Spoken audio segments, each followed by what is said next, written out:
former intelligence officials, and authors. They look at the investigation's methodology, scope, and recommendations. This, the first of 2 parts, is about 3.5 hours. Part 2 airs Friday night at 8 Eastern.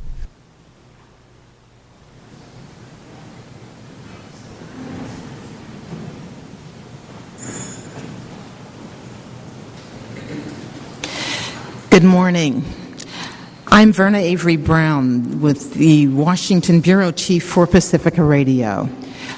It's important that we note today's hearings are being held against the backdrop of yet another terrorist attack. Yesterday, 7 men carrying bombs in backpacks hit 3 subway trains and a double-decker bus in London. Fortunately, this time the bombs only partially detonated. 15 days ago, however, the outcome was far more devastating. 56 people and the attackers were killed. These recent attacks, albeit in London, serve as an all-too painful reminder of the vulnerability of the world against terrorist attacks.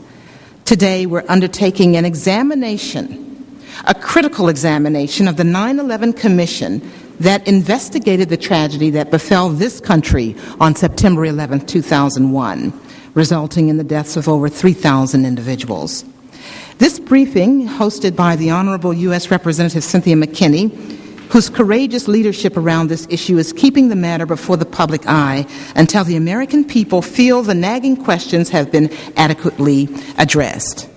Welcome to the 9/11 Commission report 1 year later, a citizen's response. Did the Commission get it right?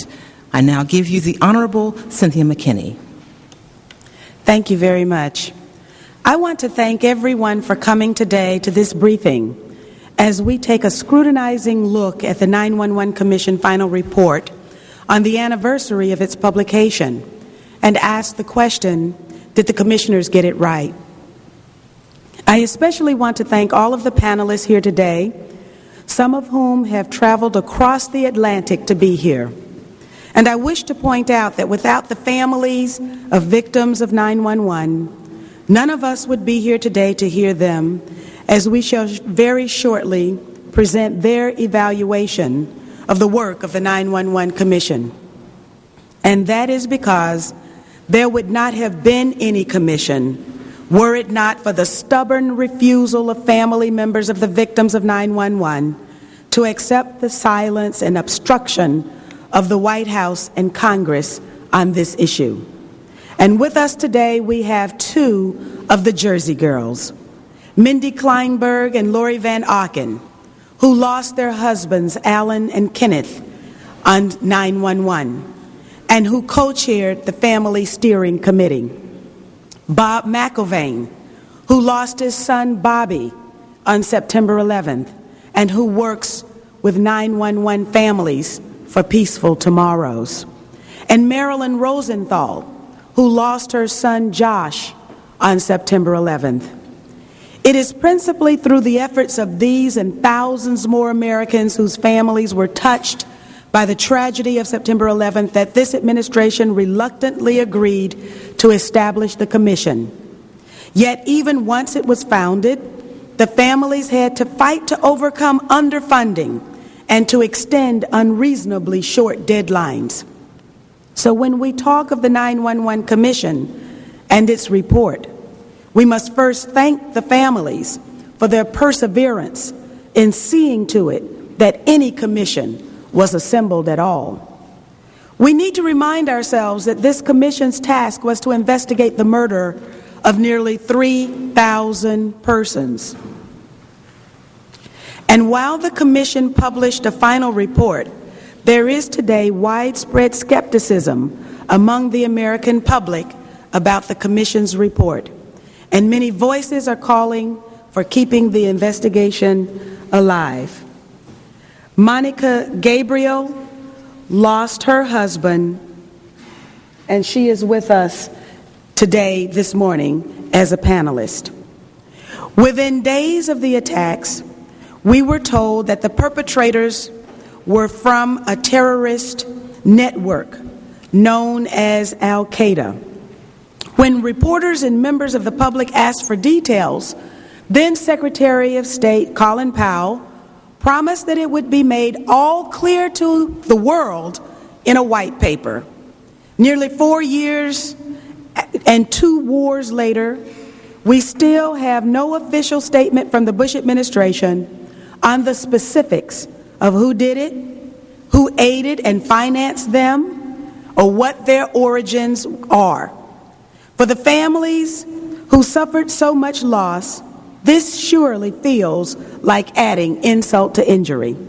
They deserve to know everything there is to be known about how their loved ones died. They fought for an investigation that would be nonpartisan, independent, and that would get to the bottom of things. But as work got underway, not only did the commission run up against obstruction by the administration and non-cooperation from government agencies, many, if not most, of the commissioners themselves had conflicts of interest.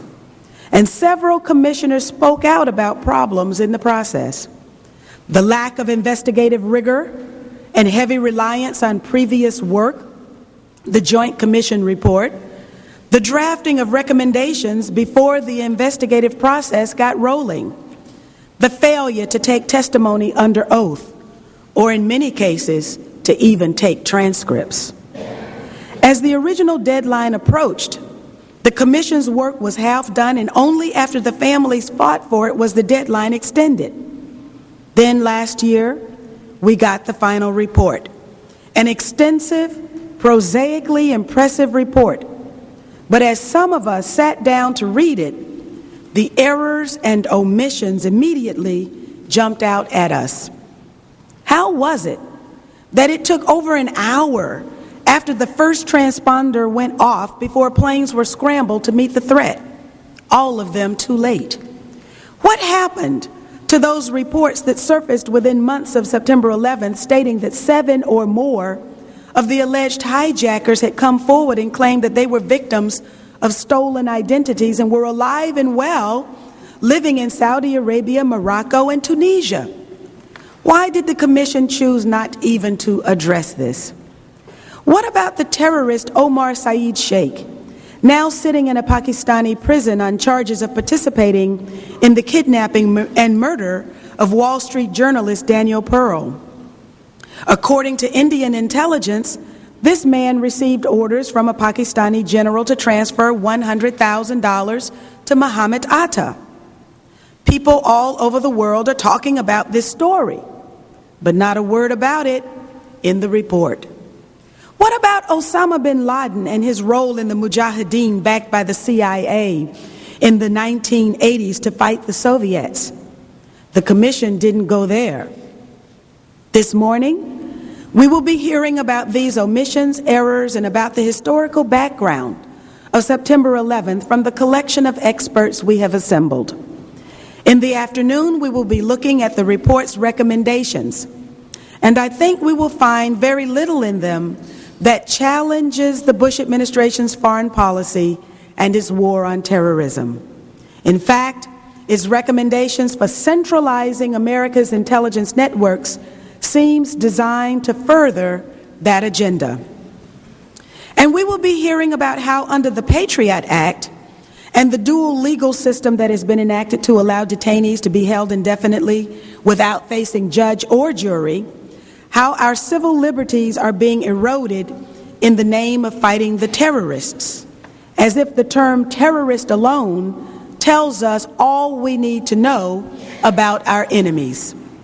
We need to know about our enemies if we're going to reclaim a future free from the fear of terrorist attacks and weapons of mass destruction. We cannot afford to shy away from inconvenient truths. Many of you may find what you hear today to be inconvenient information. But Dr. Martin Luther King Jr. said, "The ultimate measure of a man is not where he stands in moments of comfort and convenience, but times of challenge and controversy." I encourage you to engage with the issues that are raised. And if you don't agree or don't like what you hear, challenge it. I believe that we should take in what every reasonable person has to say to inform our decisions, because that's the best way to find the truth.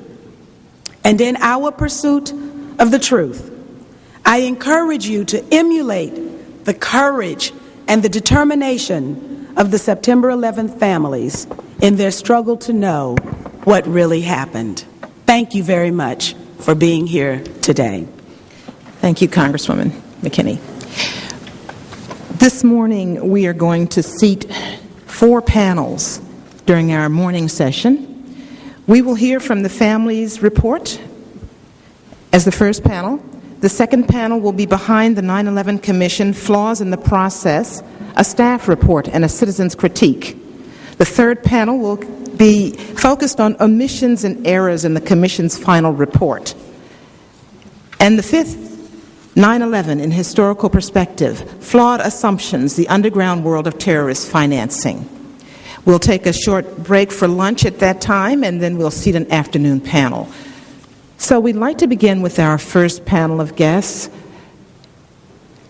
Laurie Van Oken, a member of the 9/11 Family Steering Committee.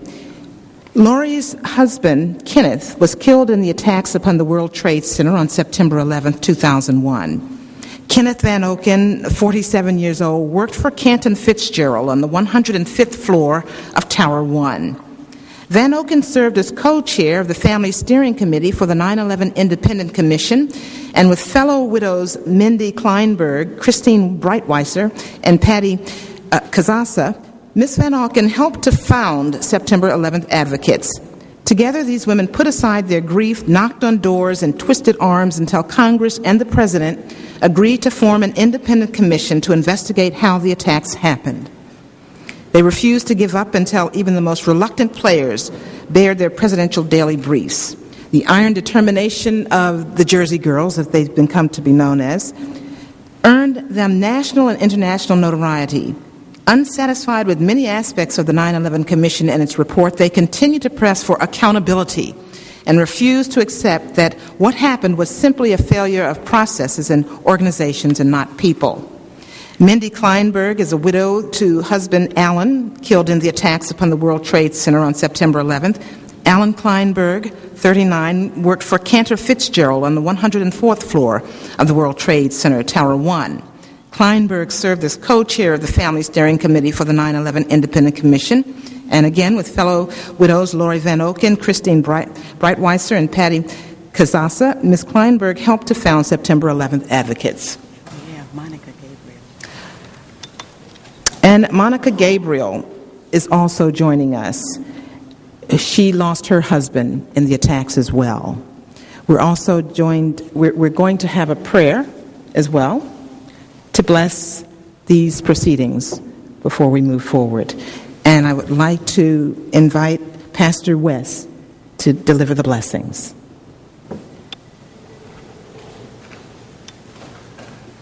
Let us pray.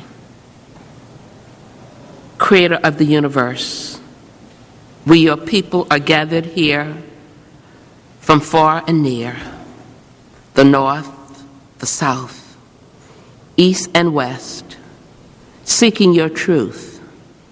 Some of us come with pain and sorrow, seeking relief, knowing that relief will come only when your truth is revealed to us. Some of us come out of fear that we will experience yet another 9/11. Send us your words of truth that will drive away all of our fears. Some of us are here because there's a void in our lives, knowing that only your truth will remove that void.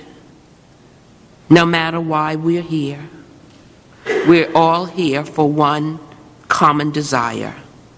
This is to have the truth, the real truth, revealed to us. Thank you for those who planned this session. For as mortals, we know what is required of us: to do justice and walk humbly with our God. As we do justice and walk humbly with you, we pause this morning to remember those who died, those who were injured, and families and friends who are seeking healing and wholeness. Let us be silent and remember those.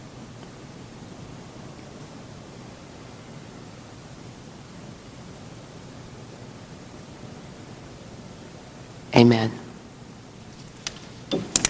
Thank you, Pastor West. A few housekeeping notes before we begin. I'd like to ask everyone to turn off their cell phones. I know it's painful, but we'd like for you to do so. We have reserved seating in the front for family members, so if there are family members here who are not sitting in the front, we invite you to assume your seat there. Congressional staff and members and the press as well. When you're speaking, you will be sitting on the lower dais with the other panelists and facing the audience. Also, we're having a timekeeper this morning. They will keep our busy agendas on track, and they'll also help us to keep the speakers on track as well. So we'll ask the speakers to keep an eye on our timekeeper over here. If you raise your hand, he'll be giving us signals, and when you hear the bells, you'll know that you have at least 2 minutes left to conclude your remarks. Lunch and accommodations at 1 p.m., and all are invited to a lunch at Representative McKinney's office in Cannon House Office Building, room 320. We'd like to also welcome all of the Congress people that are here with us this morning. Yes. I'm sorry, I didn't notice that I had been joined by my sister, Congresswoman Carolyn Kilpatrick from Detroit, Michigan. Good morning. Good morning.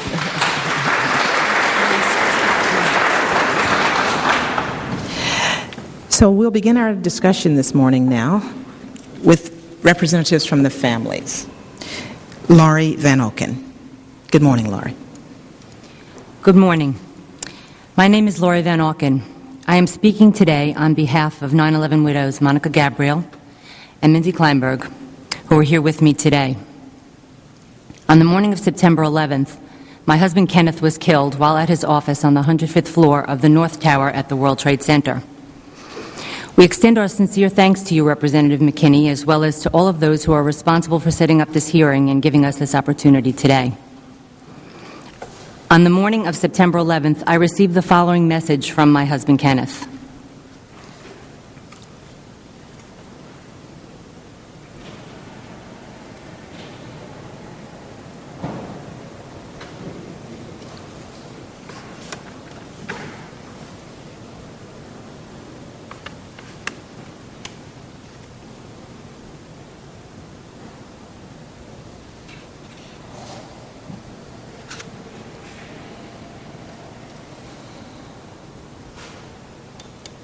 Brenda, could you close the door so we can hear a little better? Old messages. I love you. I'm in the World Trade Center. The building was hit by something. I don't know if I'm going to get out, but I love you very much. I hope I'll see you later. Bye.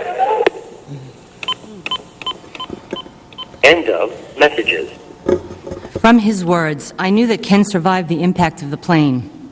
So I tried to call him back, but there was no answer. I fell to my knees in a panic, still clutching the telephone. A moment later, when the phone rang, it startled me completely. I prayed that it was Ken. But it was my mother. She told me to turn the television on.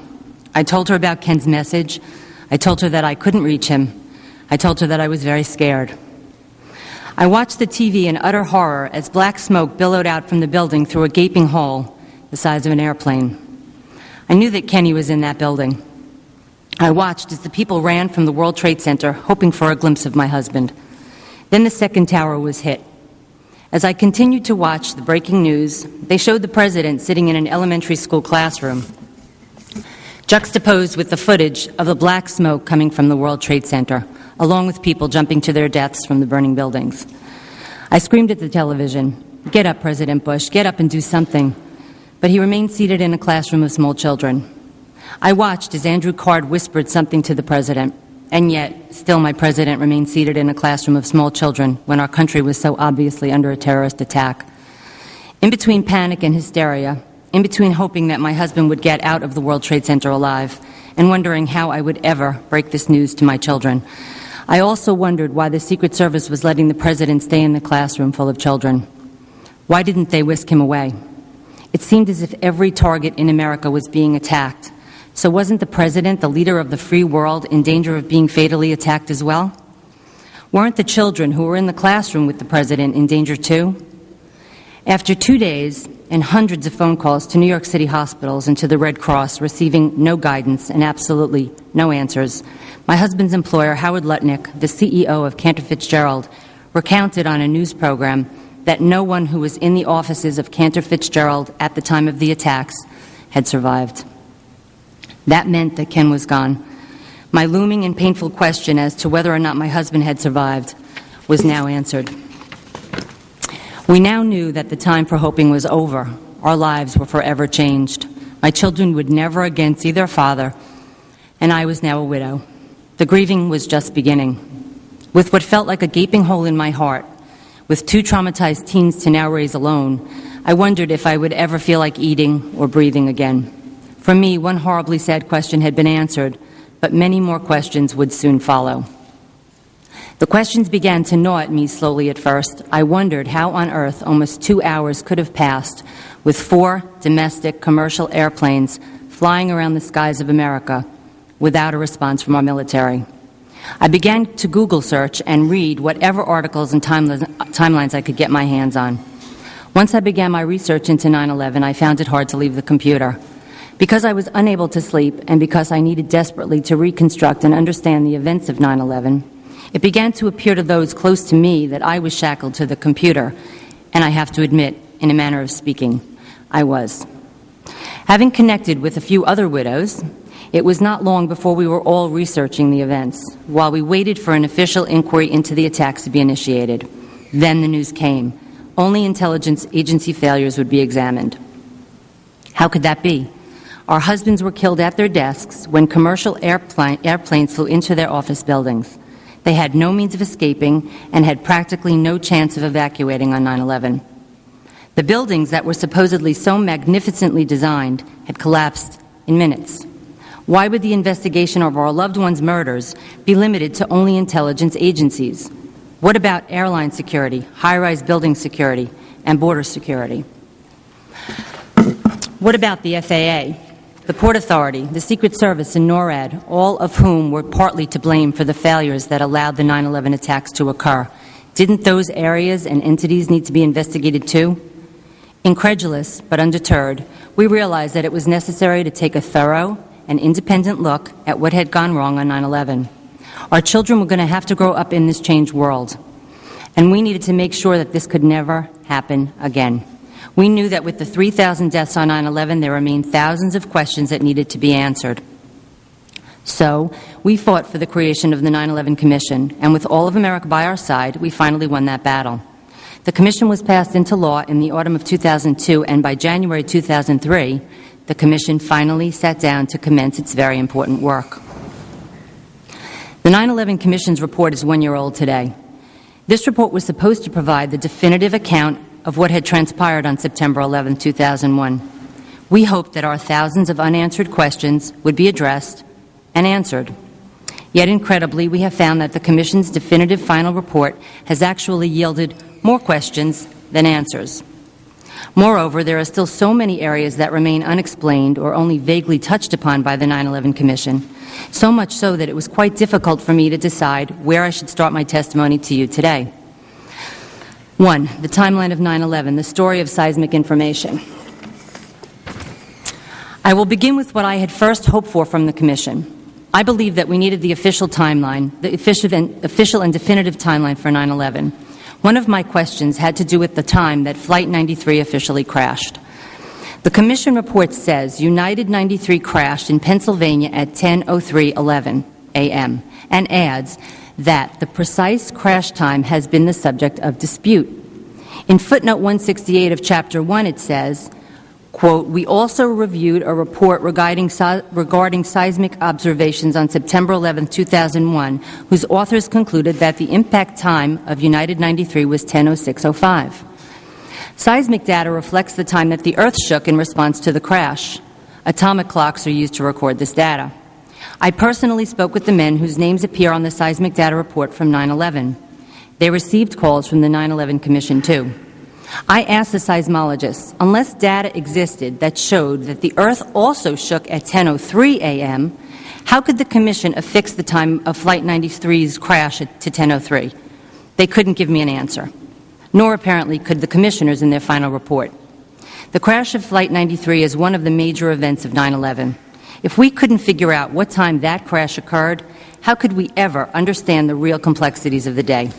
Perhaps most alarmingly, what does this say about the quality of the rest of the work product in the final report if the Commission could not accurately isolate this easily defined piece of information? 2.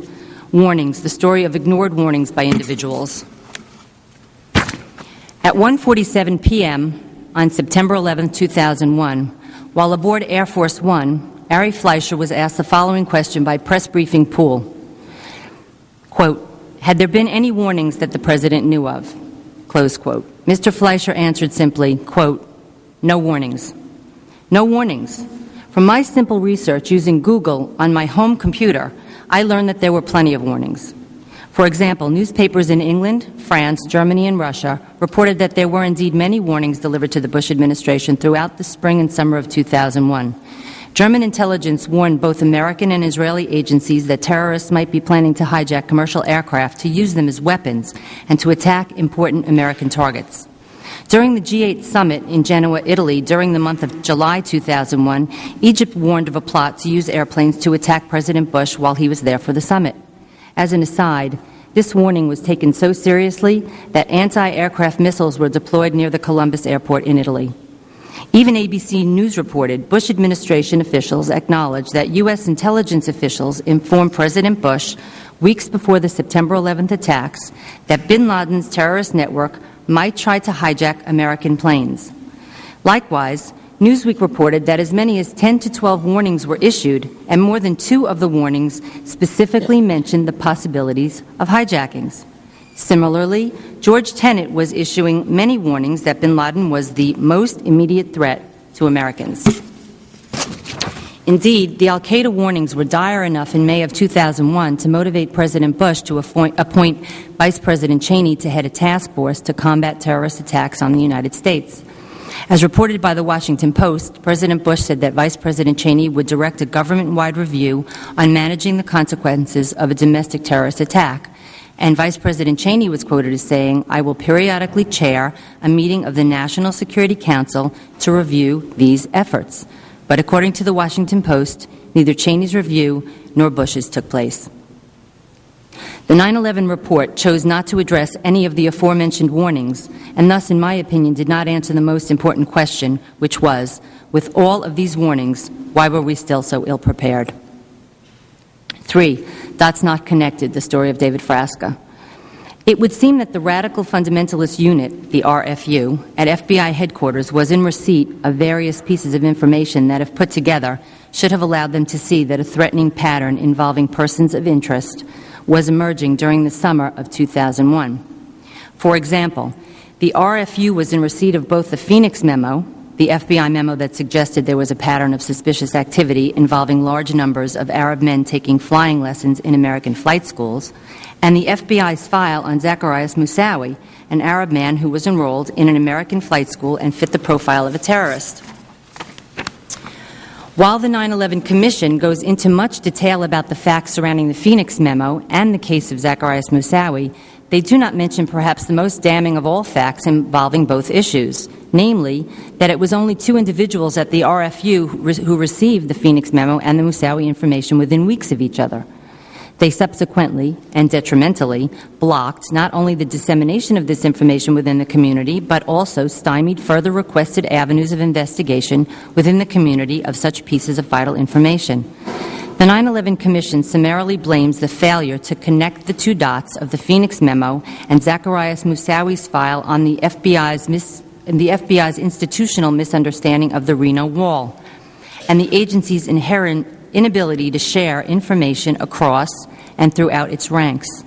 What is missing from this analysis and rather facile conclusion is that it was 2 individuals who worked together and not a misunderstanding of the Reno Wall that is to blame for the failure of the FBI to receive a FISA warrant in the case of Zacarias Moussaoui. It is likewise those same individuals who are responsible for the Phoenix memo being downplayed and all but ignored. FBI Supervisor David Frasca and his underling Michael Maltby not only failed to permit FBI agents to request a FISA warrant for Moussaoui, but also altered the agent's initial request for it. Specifically, on August 28, 2001, Maltby edited the Minnesota FBI's request for a FISA warrant to search Zacarias Moussaoui's possessions. The Minnesota FBI field office wanted to prove that Moussaoui was connected to al-Qaeda through a rebel group in Chechnya, but the RFU agent Maltby removed the information connecting the Chechen rebels to al-Qaeda. Subsequently, the FBI Deputy General Counsel who received the edited request, scrubbed clean of any international terrorist ties, decided that there wasn't enough of a connection between Moussaoui and al-Qaeda to allow an application for a search warrant through FISA. Thus, a FISA warrant was never even applied for. Later, in a report released on June 9, 2005, the FBI's Inspector General's office, far from downplaying this exchange, cited a top FBI lawyer's statement that, quote, he had never seen a supervisory special agent in headquarters so adamant that a FISA warrant could not be obtained, and at the same time, a field office so adamant that it could, close quote.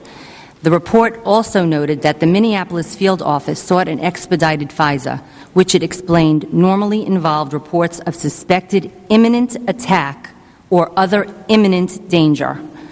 To reiterate, the first memo the supervisor of the Radical Fundamentalist Unit, David Frasca, received warned that Osama bin Laden was probably coordinating efforts to send men for flight training, the Phoenix memo, and only a few weeks later, Frasca received a file on a suspicious individual, Moussaoui, actually training at a flight school. In essence, the Moussaoui case was actual confirmation of the Phoenix memo's prediction. And it was these same men, Frasca and Maltby, who not only thwarted the efforts of FBI agents to get a FISA warrant to search Moussaoui's belongings, including his laptop that had information leading to other 9/11 hijackers, but it was also Frasca and Maltby who tampered with the papers requesting a FISA warrant. Moussaoui's laptop was finally searched after the 9/11 attacks. German telephone numbers were found, as was the name Ahad Sabet. The numbers led the FBI to determine that the name Ahad Sabet was an alias for Ramzi bin al-Shibh, former roommate of Mohammed Atta, the pilot of American Airlines Flight 11, which crashed into Tower 1, my husband's building, on 9/11. Agents also discovered that Ramzi bin al-Shibh had wired money to Moussaoui in the summer of 2001. In addition, they found a document connecting Moussaoui with the Malaysian Yazid Sufat, a connection that could have led them to 9/11 hijackers Khalid al-Madar and Nawaf al-Hazmi. Those were two of the hijackers said to have crashed Flight 77 into the Pentagon. Both al-Madar and al-Hazmi lived in San Diego, California, had their names blatantly published in the San Diego phone book, and had contacts with individuals under FBI investigation. At the time of Moussaoui's arrest, one FBI agent commented in his case notes quite prophetically that Moussaoui seemed like a man who was capable of flying airplanes into the World Trade Center.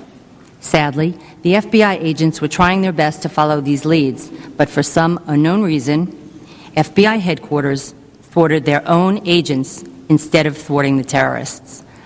While several entries refer to Moussaoui in the Commission's final report, the Commission fails to discuss the Moussaoui case in a comprehensive manner.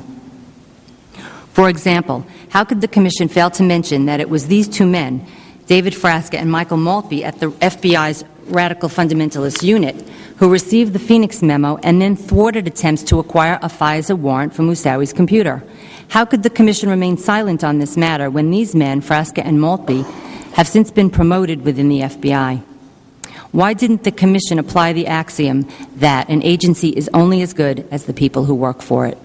To quote Senator Shelby, they continue to reward bad behavior, and the results speak for themselves.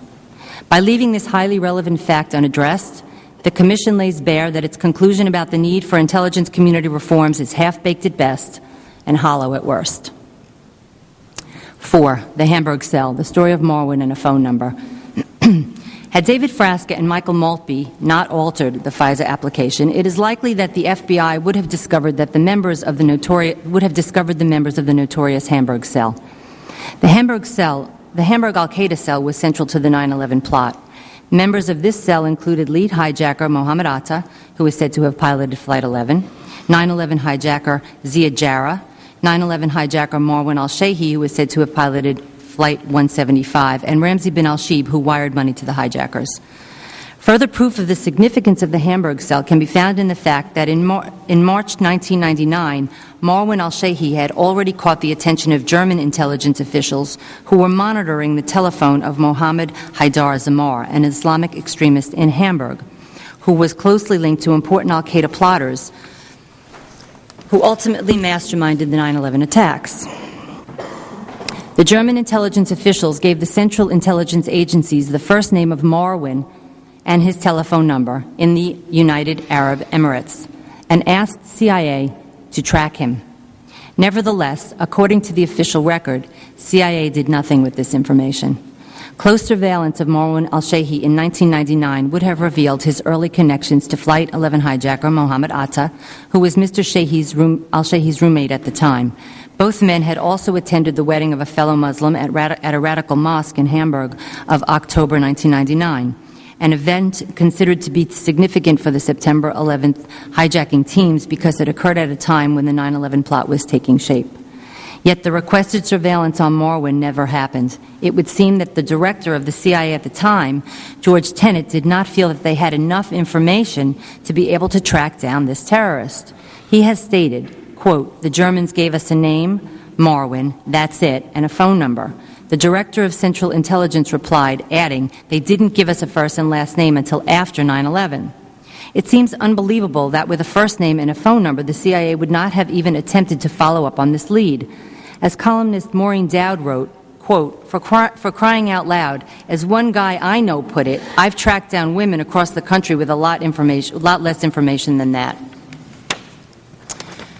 Although Philip Zelikow, the 9/11 Commission staff director, was quoted as having said, "The Hamburg cell is very important to the investigation of the September 11th attacks," and "Intelligence on Mr. al-Shehi is an issue that's obviously of importance to us, and we're investigating it," on February 24, 2004, when asked whether American intelligence officials gave sufficient attention to the information about Mr. al-Shehi, Mr. Zelikow continued to say, "We haven't reached any conclusions." 5 months later, when the Commission released its final report, no further conclusion or explanation for the CIA's failure to follow the German lead was noted. Why did the Commission ignore this important piece of information and the CIA's failure to act on it? 5. Watch-listing issues, a story of surveillance. An area that was addressed more thoroughly in the 9/11 Commission's final report was the matter of Pentagon Flight 77 hijackers Khalid al-Mihdhar and Nawaf al-Hazmi. However, because much of the information on these two important characters is found in the minute text of the Commission's report footnotes, learning the details requires a magnifying glass. The Commission failed to explain how and why the CIA dropped the ball with information it acquired about the January 2000 terrorist summit in Malaysia. It has been reported that the 9/11 attacks and the USS Cole bombings were planned at this meeting. In attendance were key Cole bomber Khalid bin Attash and two of the would-be 9/11 hijackers, Khalid al-Mihdhar and Nawaf al-Hazmi. Although the CIA identified the men as suspected extremists via their participation in the meeting with the identified Cole bombing suspect, the CIA inexplicably failed to request that the two men be placed on the government's watch list until late August 2001. By that time, both al-Mihdhar and al-Hazmi were already in the United States. And even though the men were living in San Diego listed by their correct names in the local phone book, and their landlord was an FBI informant, the Bureau stated that it did not learn of their whereabouts until after 9/11. From the footnotes of the 9/11 Commission report, we learn that the CIA intentionally kept the FBI out of the loop with regard to these two hijackers who were living in this country. Had someone in the CIA made the decision to not inform the FBI about these two 9/11 hijackers? And if so, why did the 9/11 Commission bury it in a footnote and not address why such action was taken? The purposeful withholding of vital information by one intelligence agency from another intelligence agency is a type of failure that cannot be corrected or masked through simple reorganizational reforms of the intelligence community. Even a plain reading of the footnote detailing the CIA's dubious behavior raises serious questions that beg to be answered. In July 2005, in response to the 9/11 public discourse hearing on intelligence agencies, we wrote a press release that included the following information with regard to Chapter 6, quote, called From Threat to Threat. Footnote number 44. Footnote number 44 details an instance where a CIA desk officer intentionally withheld vital information from the FBI about two of the 9/11 hijackers who were inside the United States. This footnote further states that the CIA desk officer covered up the decision to withhold said vital information from the FBI. Finally, footnote number 44 states that the CIA desk officer could not recall who told her to carry out such acts. While several notable instances of this sort of intentional withholding of vital information from and among intelligence agencies are found throughout the 9/11 Commission's final report, we called special attention to 4 additional examples in our press release. We did so with the hope that the 9/11 commissioners would now explain why the truth has not been revealed to the American public about one of our intelligence agencies' ongoing surveillance of the 9/11 hijackers while they were living inside the United States in the 18 months leading up to the 9/11 attacks. The leads to Almodovar, Al-Hazmi, and San Diego were key, but perhaps even more relevant was the earlier gleaned information about Marwan al-Shayhi, because that information would have immediately unearthed the existence of the Hamburg cell, the epicenter from which the 9/11 plot was prepared. According to testimony given in Germany after the 9/11 attacks, al-Shayhi was one of only 4 members of the Hamburg cell who knew about the 9/11 attacks beforehand. Marwan al-Shayhi and Mohammed Atta traveled to Afghanistan in 2000 to train at an al-Qaeda training camp with several other September 11th plotters, and after returning to Germany, al-Shayhi made an ominous reference regarding the World Trade Center to a Hamburg librarian, saying, "There will be thousands of dead. You will all think of me," German authorities said. Soon afterward, Atta, al-Shayhi, and another plotter, Zia Jarrah, began emailing several dozen American flight schools from Germany to inquire about enrollment. They arrived in the United States later in 2000 to begin flight training. In its final report, the Commission continues to perpetuate the myth that the CIA's failure to communicate with the FBI was some sort of institutional failure and thus readily fixable by intelligence community reforms. That notion is extremely harmful to our nation. Why didn't the Commission address the intentional lack of communication between the CIA and the FBI? 6. Planes as Missiles, the story of the PDB. In spite of many explicit warnings, National Security Advisor Condoleezza Rice claimed that the administration was never warned of an attack before 9/11. She went on national TV and stated, "I don't think anybody could have predicted that they would try to use an airplane as a missile, a hijacked airplane as a missile." However, as previously recounted, there were many warnings that terrorists might use planes as missiles. How could the National Security Advisor to the President of the United States not have been aware of this possibility? Further, why, if this was indeed a breakdown of communication within the executive branch of our government, wasn't that addressed by the Commission? If the vital flow of information from the agencies to the National Security Advisor was somehow hampered, wouldn't we need to understand how and why this was in order to make sure that the proper channels of information to and from the executive branch were operational in the future? While Condoleezza Rice seems to have failed in her capacity as National Security Advisor to inform President Bush of such warnings, there were many others within the President's cadre of advisors who also could have apprised him of the same information. Yet, on 5/17/02, President Bush also seemed to have no idea about the threat, saying, "Had I known that the enemy was going to use airplanes to kill on that fateful morning, I would have done everything in my power to protect the American people." And to our further dismay, when Condoleezza Rice testified before the Commission in April of 2004, we learned that on August 6, 2001, the President had been briefed by the CIA about just such a possibility. Although Ms. Rice argued during her testimony that the presidential daily brief of August 6, 2001 was historical in nature and didn't warn of a domestic threat, the title of the PDB was Bin Laden Determined to Strike in the United States. The title alone reveals that the document did indeed refer to a domestic threat and was, in fact, not a historical recap. At one point, to clarify and dispel the purely historical argument, I color-coded the PDB so that everyone could see exactly what parts of the PDB said that the threat was both domestic and current. I have done the same for this hearing. The orange is the domestic threat, and where it's yellow, highlighted in yellow, it's in the present tense. It's current on both pages.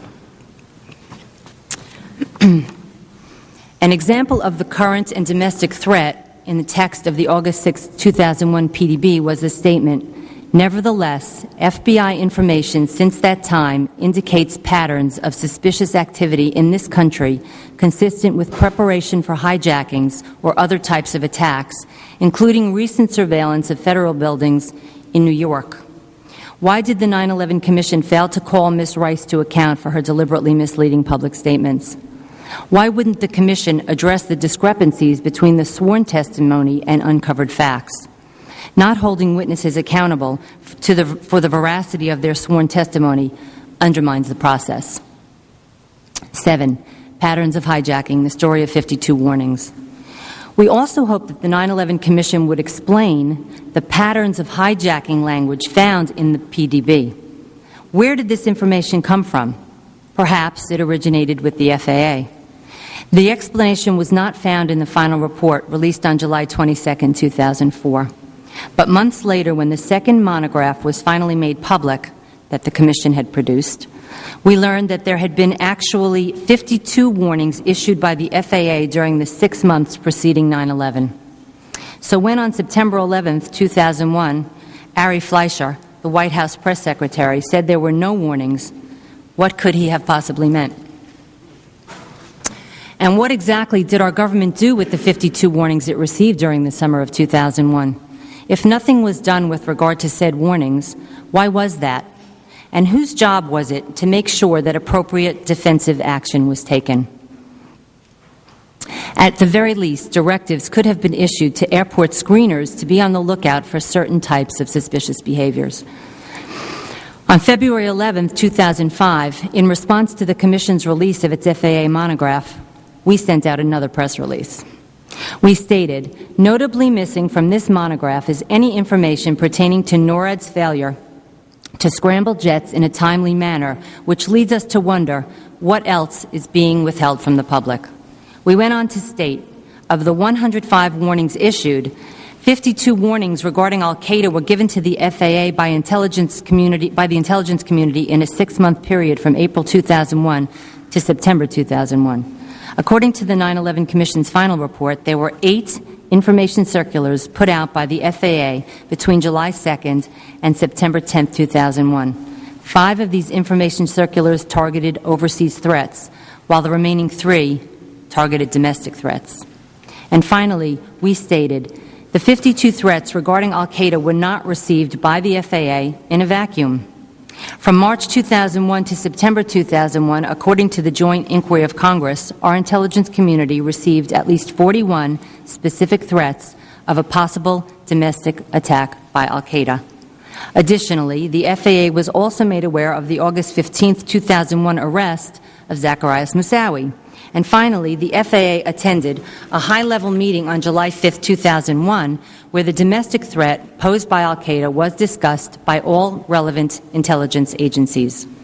The FAA monograph reveals that in the spring of 2001, the FAA had already determined that if the intent of the hijacker is not to exchange hostages for prisoners, but to commit suicide in its spectacular explosion, a domestic hijacking would probably be preferable.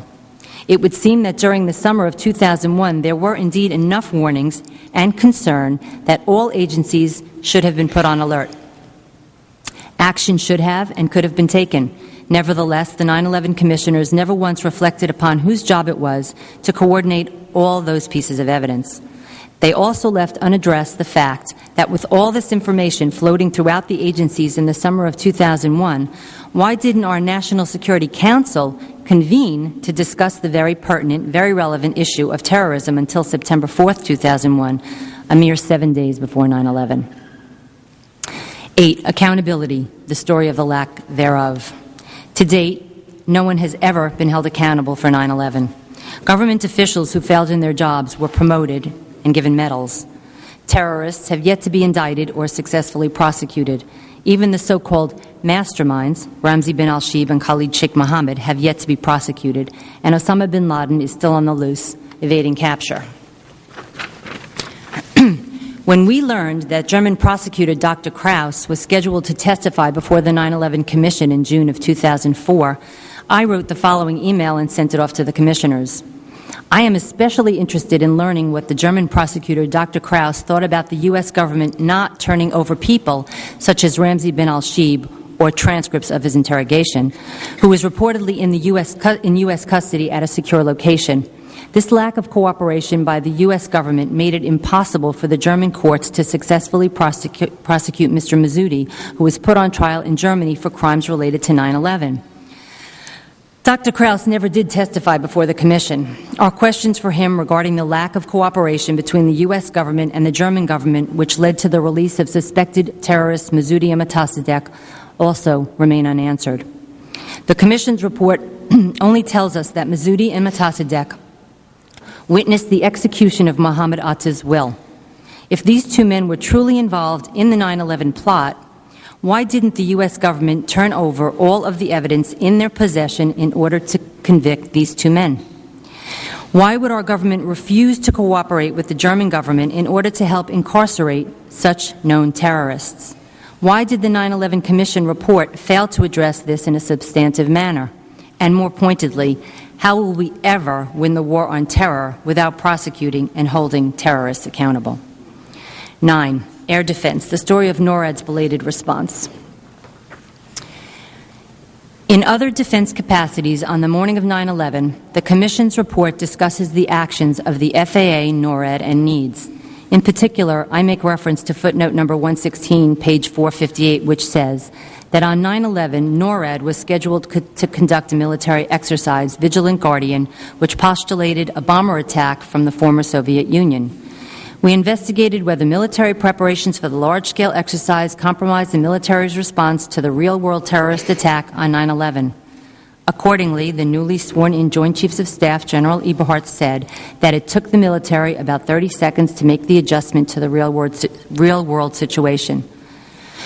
But the following words, which show there was confusion, have troubled me since my research began. Needs. This comes from the Commission report and from the day of 9/11 transcripts. Needs. Is this real world or exercise? FAA. No, this is not an exercise, not a test. On page 20, we note more confusion. Needs did not know where to send the alert fighter aircraft, and the officer directing the fighters pressed for more information. Quote, I don't know where I'm scrambling these guys to. I need a direction, a destination, close quote. And on page 26, NORAD heard nothing about the search for American 77. Instead, the NEADS air defenders heard renewed reports about a plane that no longer existed, American 11. At 9:21, NEADS received a report from the FAA. FAA, Military Boston Center. I just had a report that American 11 is still in the air and on its way heading toward Washington. NEADS. Okay, American 11 is still in the air?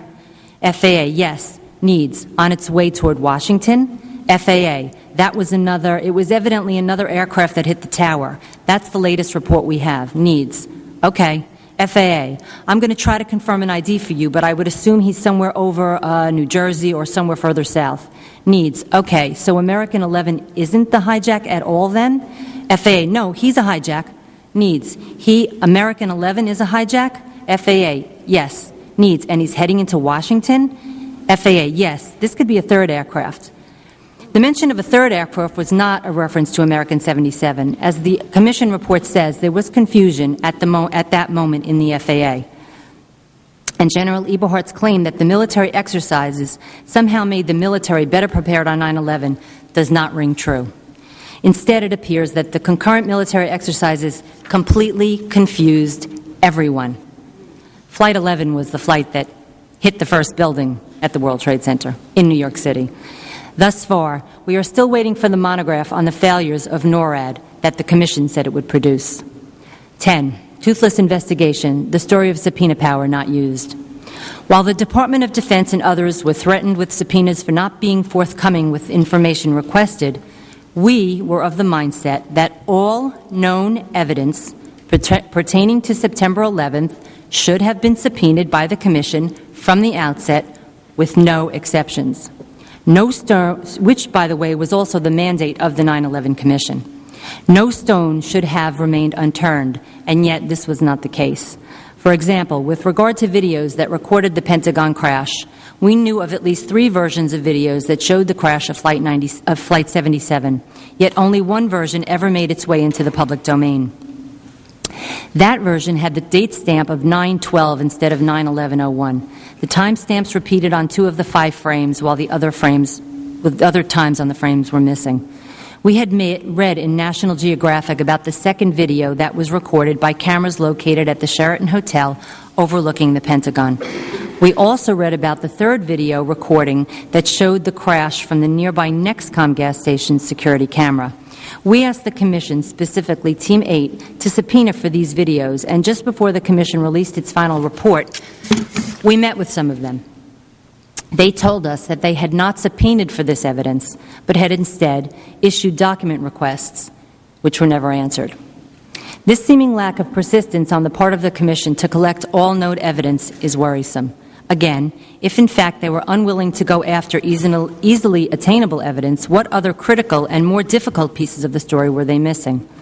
How was one to feel comfortable with their investigation knowing that they were not aggressively pursuing the most tangible of evidence or information?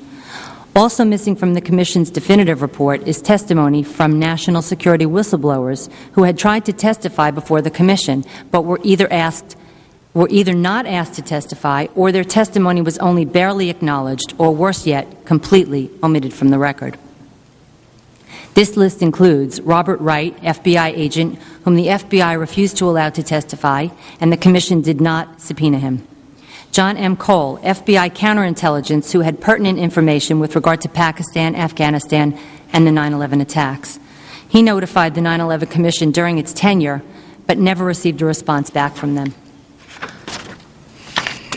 Colleen Rowley, FBI Division Counsel.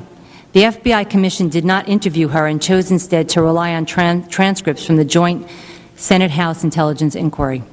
Mike German, FBI Counterintelligence. In February 2004, his name and contact information were provided to the Commission as a key witness, but they never called him to testify.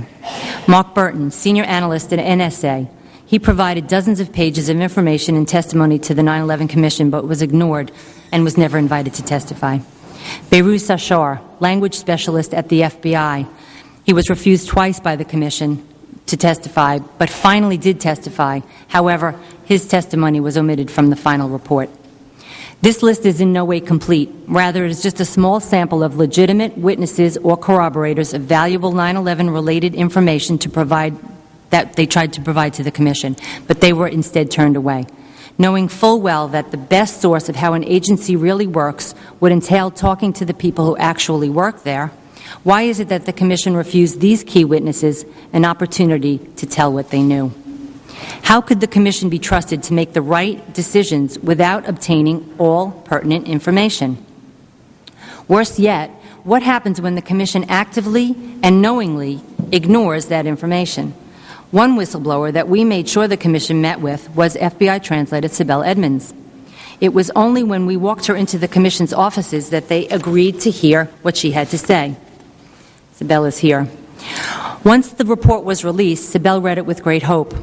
Disappointed in the Commission's failure to address her very real concerns, she wrote in an open letter, quote, "Unfortunately, I find your report seriously flawed in its failure to address serious intelligence issues that I am aware of, which have been confirmed, and which, as a witness to the Commission, I have made you aware of.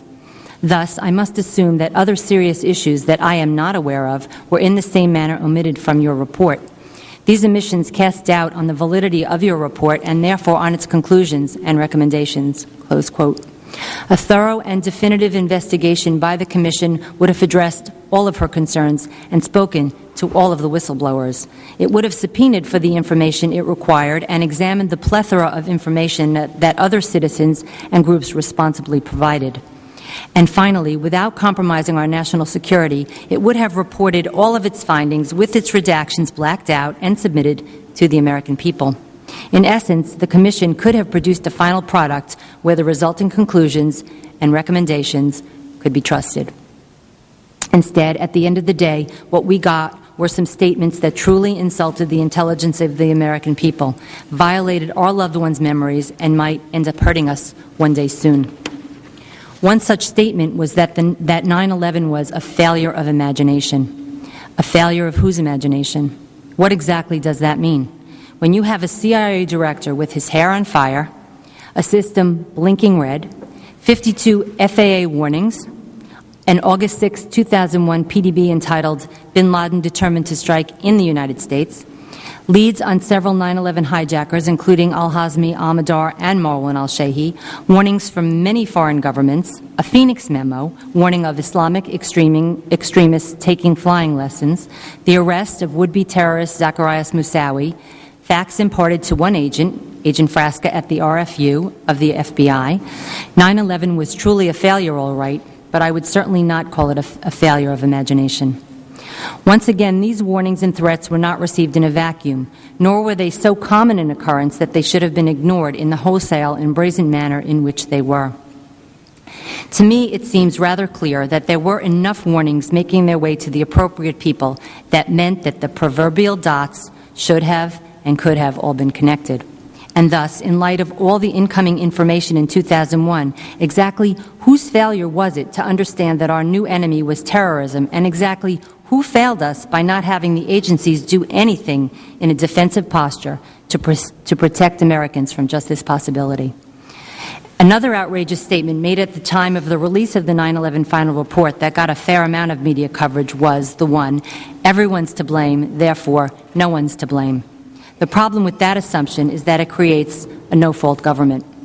And a no-fault government does nothing to ensure that things will be different or better in the future. When you hold people accountable, it serves as a deterrent for those that would repeat that same behavior in the future. For the record, I would like to see that assumption restated to read, "Everyone's to blame, therefore everyone's to blame." In fact, the fact that there has been no accountability for the failures that led to the deaths of almost 3,000 people is truly unconscionable and irresponsible on the part of all of our nation's leaders. So what do we do now? The tools of democracy available to the citizens of America to address these issues are incredibly limited. We asked for an independent commission to investigate 9/11 because that was the only tool that we, as American citizens, had access to, and hoped that our leaders, the members of Congress, and the American public would ensure its validity and that its ensuing recommendations would make us all safer, all as safe as we could reasonably expect to be in the event of another attack. We spent 14 months collecting information and lobbying for the creation of the Commission, and another 20-plus months monitoring the Commission's work, forwarding any and all research, making sure to send along our questions for the witnesses who were questioned, attending the hearings, making phone calls and lobbying for the extensions of time and money, sending thousands of emails, all in the hope that in the end Americans could feel confident that we had indeed the definitive story of 9/11. Sadly, as Americans, we have all been let down. On the morning of 9/11, I lost my husband and best friend of almost 16 years. My two children, Matt and Sarah, lost their beloved father on that terrible day. And from that horrible day of September 11, 2000 forward, it has been made clear that in not allowing for truth and justice to prevail, America may have forever lost her way. For those who might question the reasoning and importance for re-examining the Commission's report, the events that led up to and the day of September 11th, one only has to recall the enormous ramifications that the attacks of September 11th have had on our country. Our leaders have, almost overnight, reformed government agencies and instituted innumerable laws in the interest of national security and are living in a post-9/11 era. Some, like the controversial Patriot Act, were forced through Congress without the benefit of congressional debate to determine its necessity and effectively find the proper balance between national security and our civil liberties. More lethally, our foreign policy has shifted to one of preemption, and thus we are at war in both Afghanistan and Iraq, where so many of our good men and women serving in the armed forces have lost their lives or have come home forever maimed.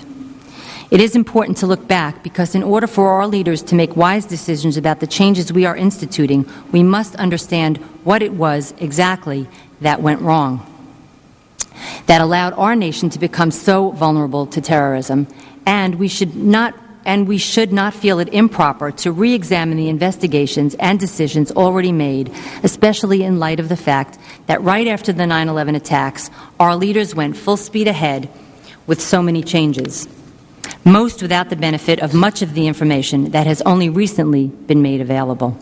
Again, with lives on both sides of the equation, we cannot afford to be wrong or caught off guard either over there or here at home like we were on the morning of 9/11. Thus, only an honest reevaluation of how the 9/11 attacks could have happened will allow us to reverse the adverse consequences of overreaching laws and the existing loopholes in our security systems in order to allow us to be safer in the future. Thank you.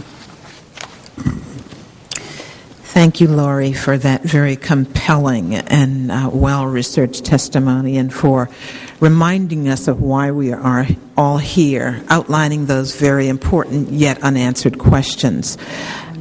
Lori, do you have a copy of your document, your well-researched document for Congresswoman McKinney's staff? Okay. Okay, we'd like to have that. You're speaking on behalf of the other family members, are you not? We'd like to introduce our questioners at this time to see if they have questions of this panel.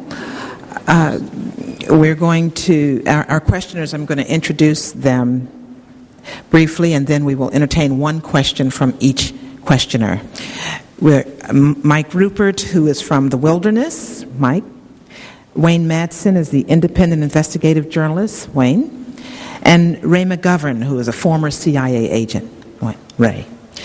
We're going to begin our questioning with Representative McKinney. Thank you. And I have a ton of questions, but I think it's more important that I just make a statement, and that is how compelling and thoroughly researched your testimony has been today. How absolutely moving it was to hear your husband's voice, so that we have the opportunity to touch and feel as best we can a little bit of what you feel, what you must feel. And those feelings then compel you to ask questions, to seek answers. And you deserve to have those answers. I just want to thank you so much, the three of you, Lori, Mindy, and Monica, for being here with us today and enlightening us and sharing with us a little bit of your pain and of your patriotism to want the best out of your government, our government, and for the future of our country. Thank you very much.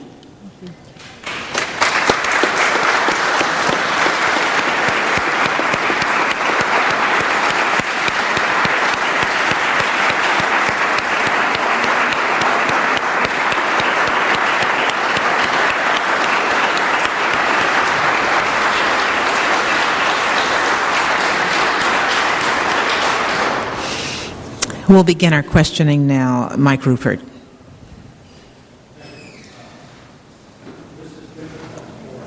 Can you press the button to turn your mic on? Thank you. Okay, this is difficult for many of us and somewhat cathartic even all this time after the attacks. And I think I speak for many people in this room to express my gratitude to you, because it's apparent that you have not stopped digging even after the release of the Kane Commission report, and your positions seem to have changed a great deal since then.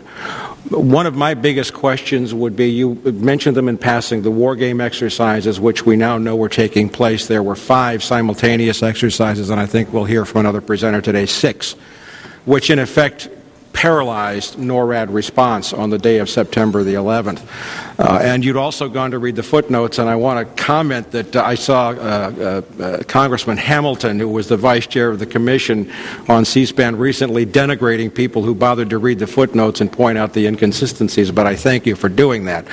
There is one particular footnote that I will refer to very quickly in the Kane Commission report, which referred to the war game exercise Vigilant Guardian, and I think it's footnote 161, it's in my book, as an over-the-pole Russian exercise to practice for Russian bombers, when in fact the NORAD website indicates that the Russian over-the-pole exercise in progress that day was Northern Vigilance, not Vigilant Guardian, which we now know, thanks to USA Today and many other sources, and on the record sources submitted to the Commission, was a hijack drill.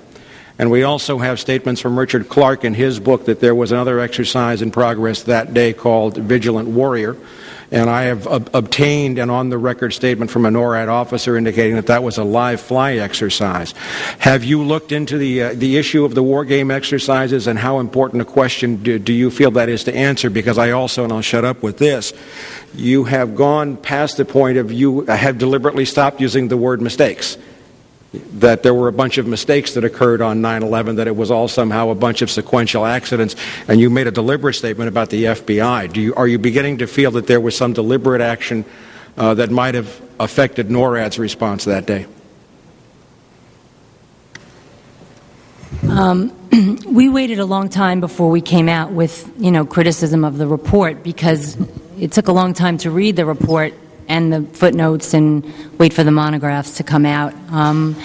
We didn't want to jump to any conclusions, so we gave everybody the benefit of the doubt for a very, very long time, which is why our language has shifted now that we see, more of what was and wasn't in there. As far as the war games go, we read Richard Clark's book also, and I think it's page 4 that talks about a different exercise that's not in the Commission report, and it's something that has disturbed us also, because if you're talking about the definitive report of 9/11, everything that happened on the morning of 9/11 should be included, and it isn't. So it's upsetting. Thank you. Before we go to our next questioner, I'd like to ask if there are any speakers in the audience who have not had an opportunity to contact John Judge. Would you please raise your hand? Okay. And John is at the end of the table, if you could go over there and see him. Our next questioner, Wayne Matson. Thank you. Lori, I was particularly interested in what you said about the United Flight 93, the plane that crashed in Pennsylvania, and the lack of any seismographic record of that impact. And I was wondering if you had the chance or opportunity to speak to any of the people in Shanksville, Pennsylvania, where the plane actually crashed, because many of them talk about the 8-mile debris field, which is not indicative of an impact by putting the plane into the ground.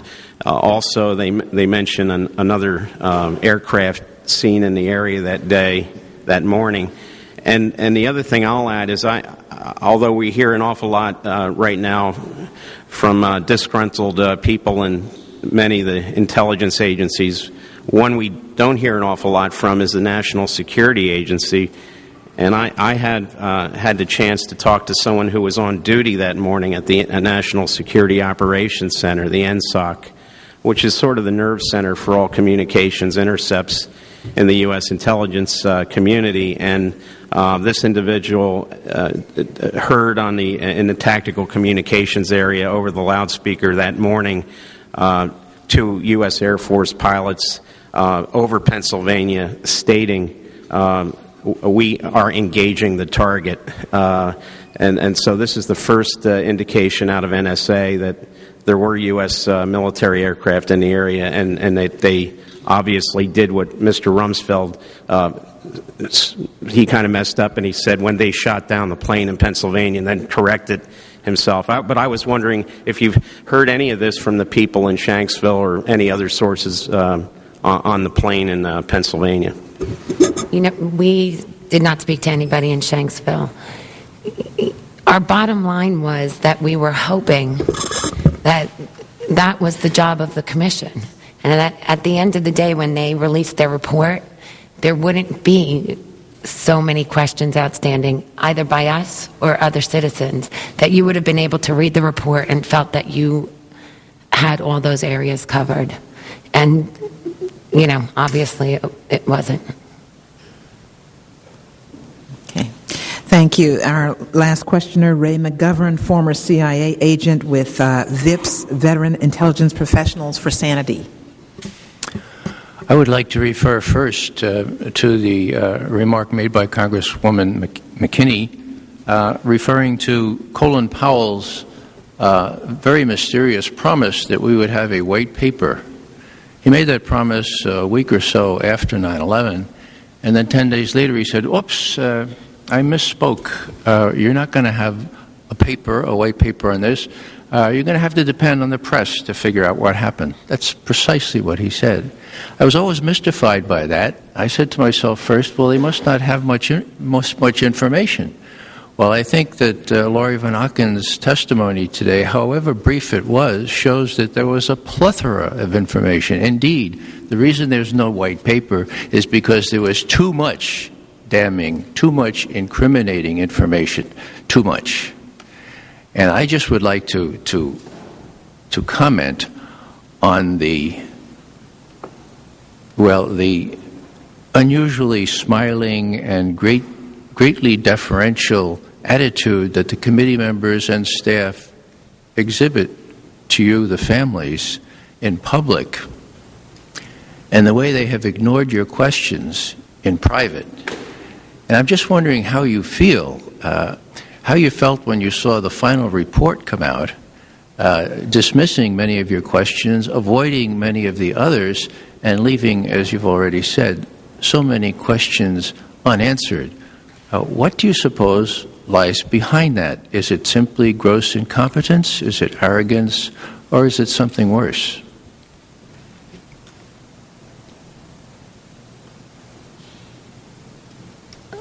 I don't know. And what I could tell you is that, unfortunately, first, we've learned to lower our expectations every time we go through another process. So when the final report came out, while we were hopeful, it was just another disappointment. But we feel that we have to remain undeterred from those disappointments and just keep plugging along. It's not for us to determine motive or why. We need to make sure that the mission of making the nation safe is completed, and we will just keep plodding along until we feel that that has been accomplished. I admire you all for hanging in there. Thank you.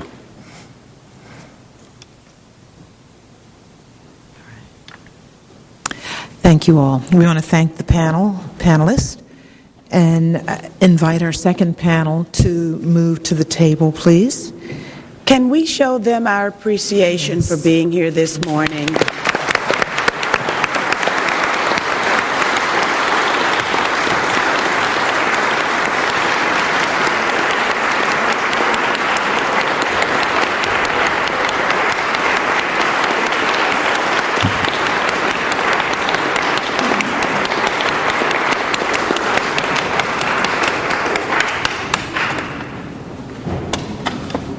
Moving quickly to our second panelist, we could ask John Judge, Mel Goodman, and David McMichaels to join us at the panelist table, please, quickly.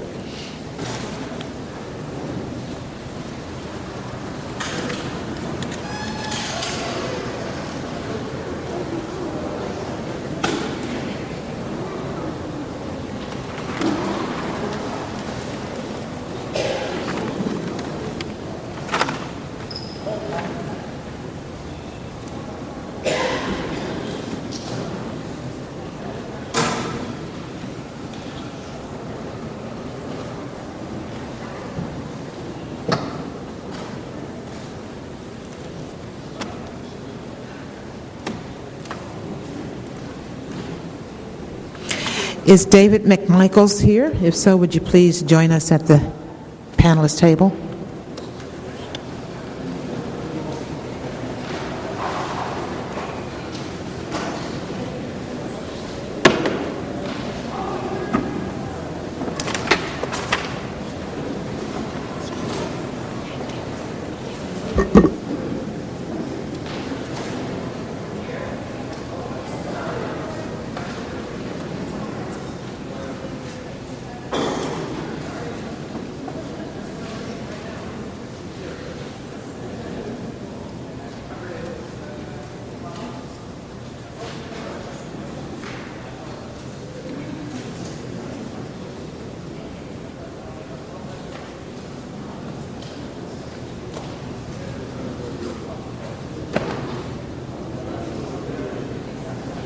All right, our second panel, if we could ask everyone to resume your seats quickly so we can begin our second panel.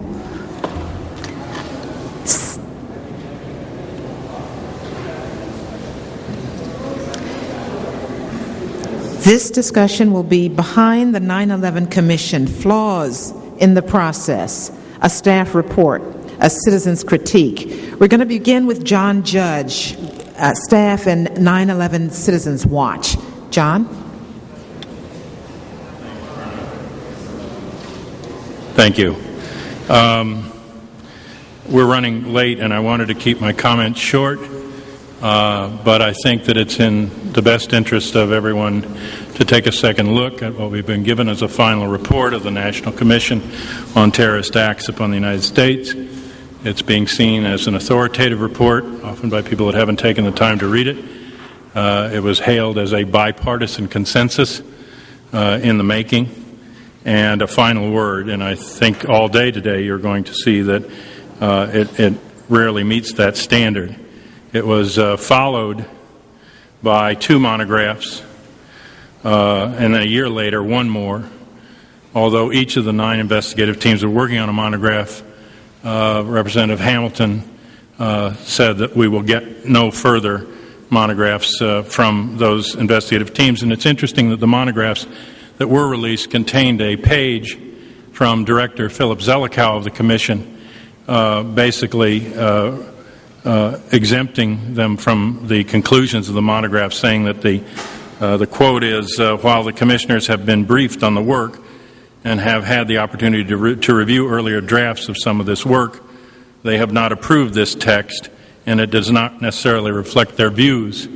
This seems to indicate that while there might have been a bipartisan consensus by the commissioners in this report, seems to reflect there might not have been a consensus between the investigative staff and the rest of the people on the commission. It was a commission that was beset with problems from the beginning. Not only the obstruction in its creation, but underfunding that wasn't really effectively solved in a limited time period for political purposes. And even though they did a great deal of work, 2,000 interviews, collected documents, the report is essentially self-referential. The reason I say that is that almost 100 pages at the end of the report in tiny print have footnotes to interviews and documents and evidence, not a page of which, classified or unclassified, can be seen by the public. The National Security Archives recently did a Freedom of Information Act request for every single document listed in the footnotes from all the agencies involved, and every single request was denied.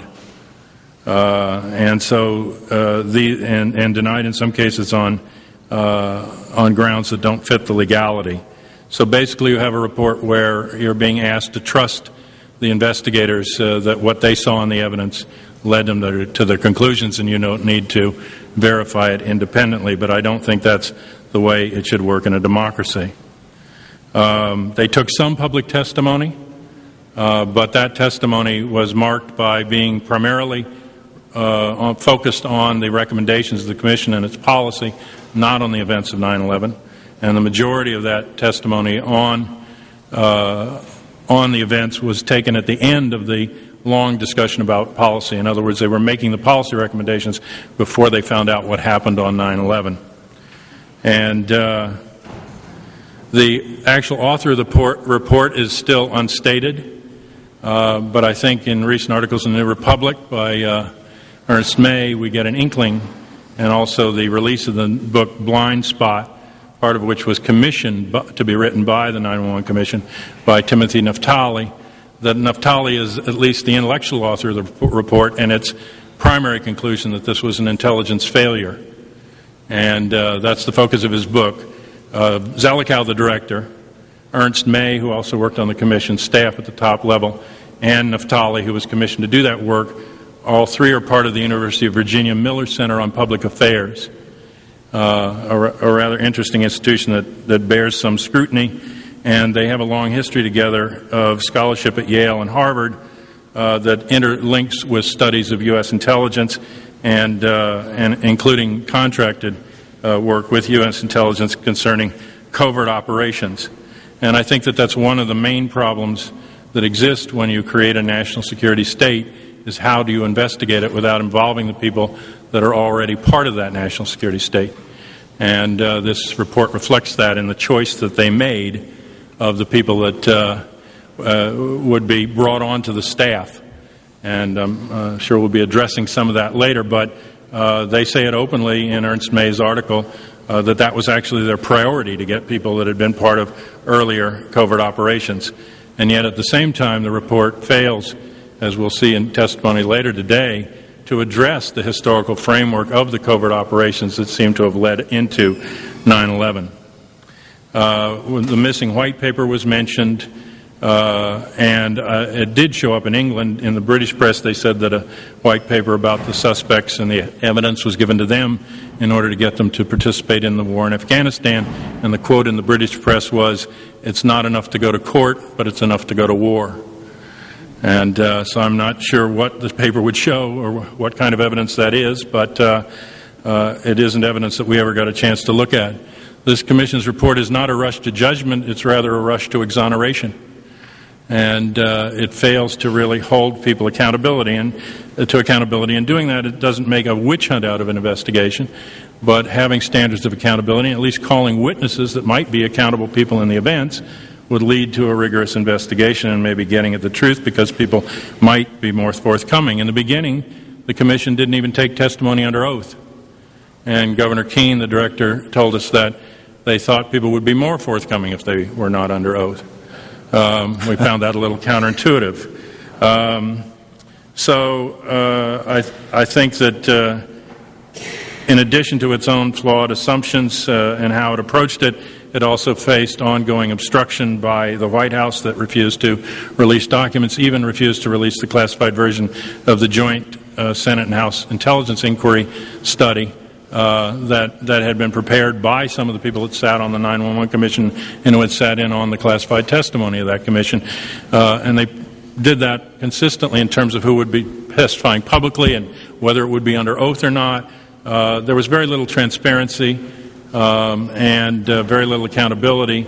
They were exempt under the law from the Freedom of Information Act in their work, and they were exempt from the Family Advisory Committee Act, so that there couldn't be any formal advisory committee by the family members that were here, and no family member was part of the board. And by approaching the whole matter as an intelligence failure in the report, it obscured the evidence that what was normally a standard operating procedure in the period prior to 9/11 fell apart, apparently, in the months around and on that day. And it led to them pursuing leads and suspects, basically accepting earlier reports without doing further follow-up, blaming certain suspects, even though the evidence is that we don't yet clearly know who the suspects were that got onto the plane.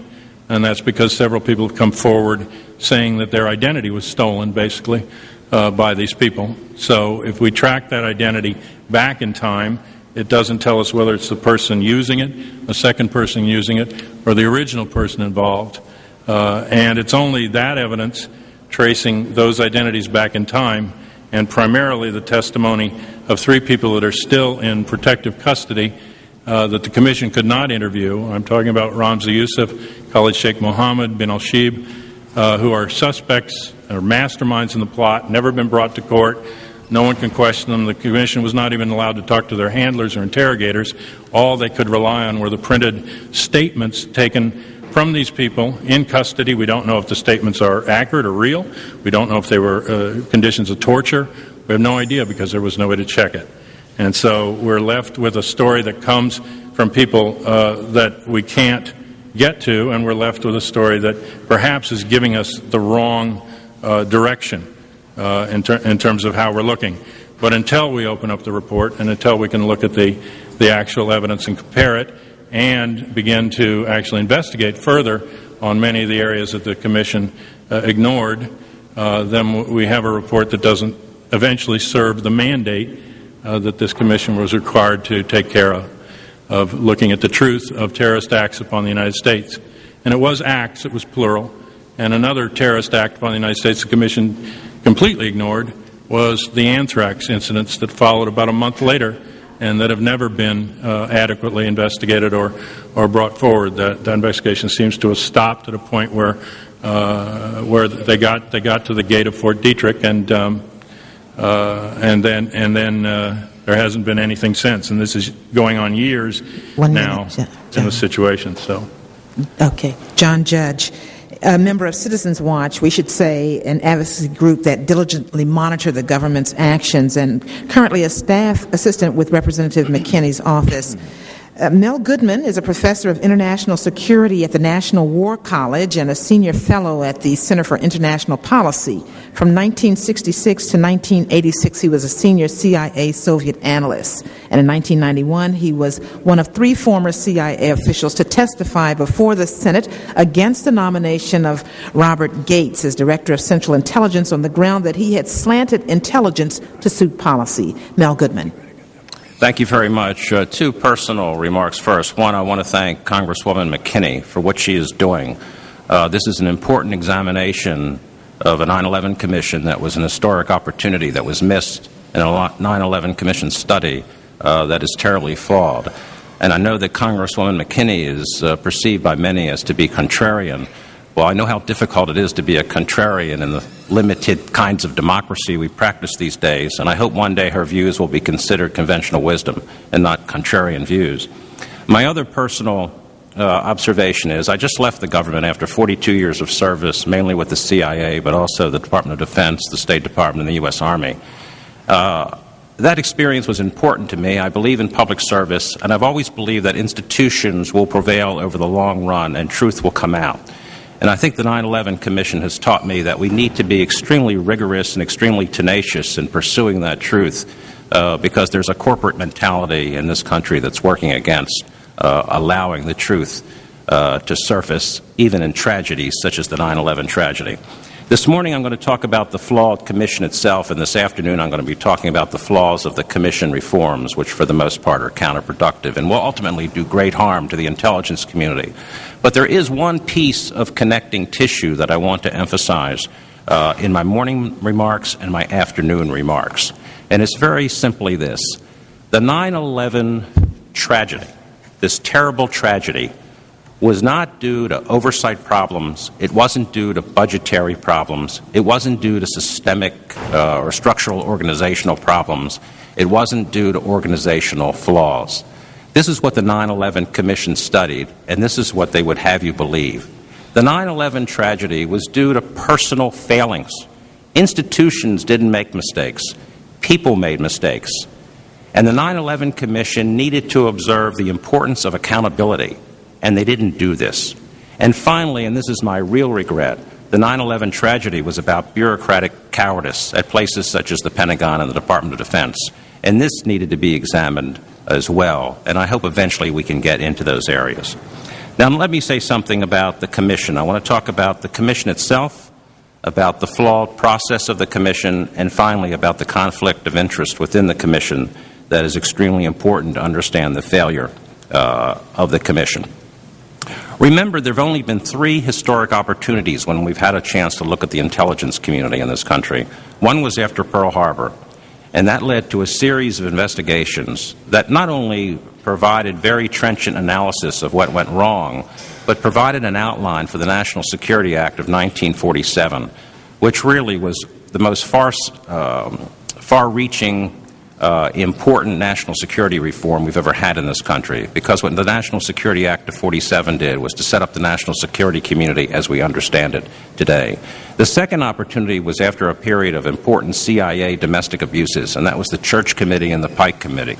The Church Committee and the Pike Committee came up with excellent reforms that unfortunately were observed in the breach. And if we had followed the wisdom, particularly of Senator Frank Church, the late Frank Church, we may have prevented the terrible tragedies that have taken place in the last 5 years in terms not only of 9/11, but using false intelligence to send Americans into war where they did not belong in Iraq. The third opportunity, unfortunately, was the 9/11 tragedy, which gave us this important opportunity to at least try to get the intelligence community, which spends over $40 billion a year, try to get this institution correct and to understand it and to see what reforms need to take place.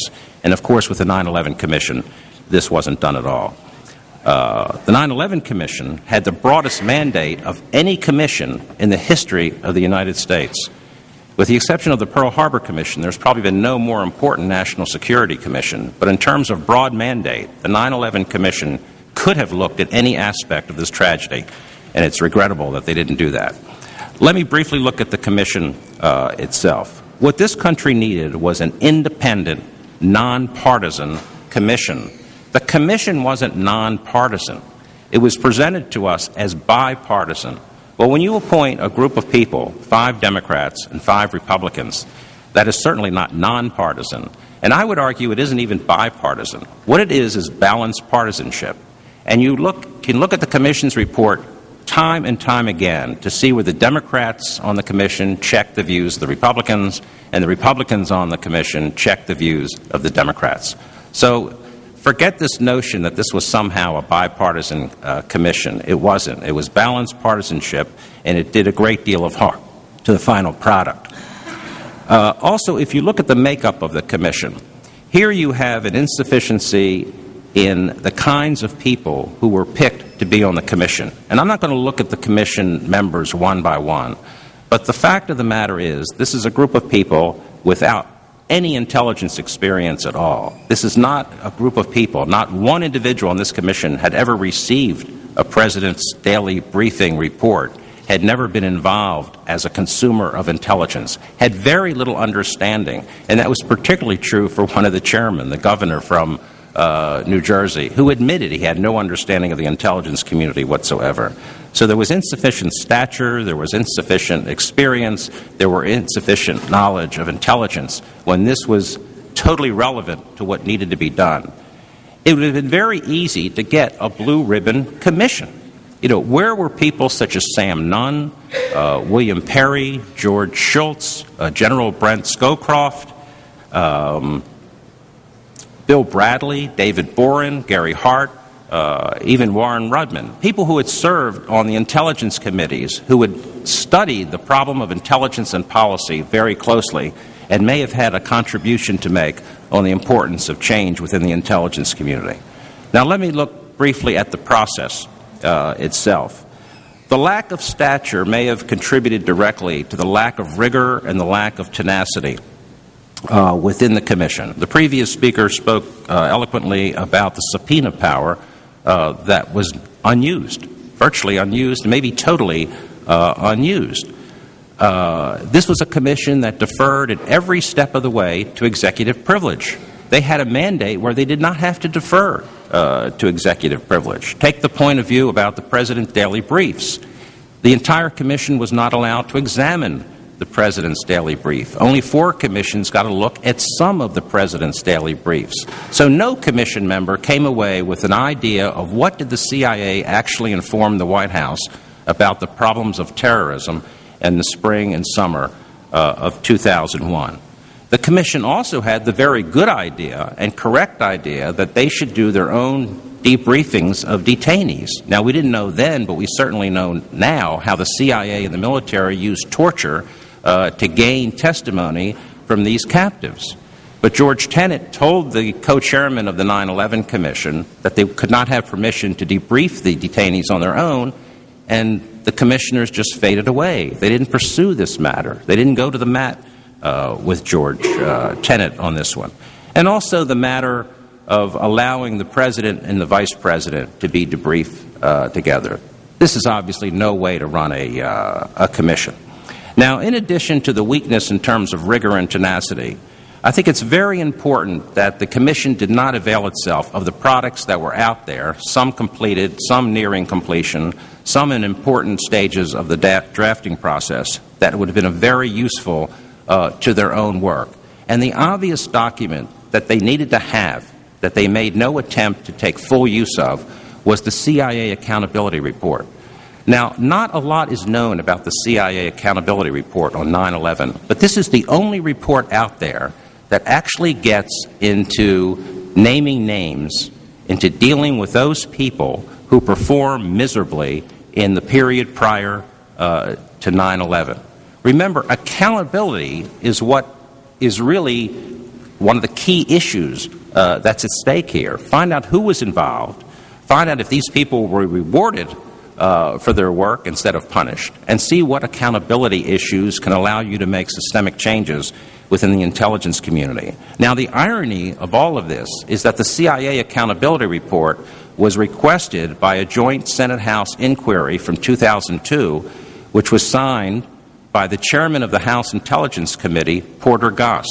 Well, who is now sitting on the CIA Accountability Report that was completed exactly a year ago, actually in June 2004? None other than the Director of Central Intelligence, who is now Porter Goss. But in addition to not looking at the CIA Accountability Report, the Commission didn't take advantage of the excellent work being done by the Rob Silberman Commission on weapons of mass destruction to show that there were no weapons of mass destruction, even though you had one of the co-chairmen, Governor Kaine, who believed the Bush administration rationale for why we had to go into Iraq because of the so-called links between Iraq and al-Qaeda and so-called large stocks of weapons of mass destruction. They didn't avail themselves of the important work done by particularly the Democrats in the Senate Select Committee on Intelligence, the work done on the Office of Special Plans that was preparing false intelligence for the Bush administration that refuted that could have been refuted in terms of the evidence that wasn't there for so-called links between Saddam Hussein and Osama bin Laden. And finally, a very important work that was done on intelligence reform was done by General Brent Scowcroft that was completed before the 9/11 Commission even began its work, and this work wasn't used. Finally, since I'm virtually out of time, let me just say one thing about conflict of interest. There were too many cases within the Commission by Commission members and staff members, particularly the staff director, Philip Zelikow, where people had to recuse themselves because of their own conflicts. I'm not in a position to get into all of the various conflicts, but the fact of the matter is this was known before these people were even appointed.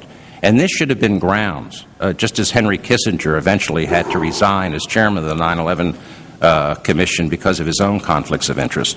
They shouldn't have gone ahead to name those people who couldn't even take part in the serious work of trying to understand what happened on 9/11 and how do you reform the intelligence community. But the most important individual to me, other than a commissioner, was the staff director, Philip Zelikow.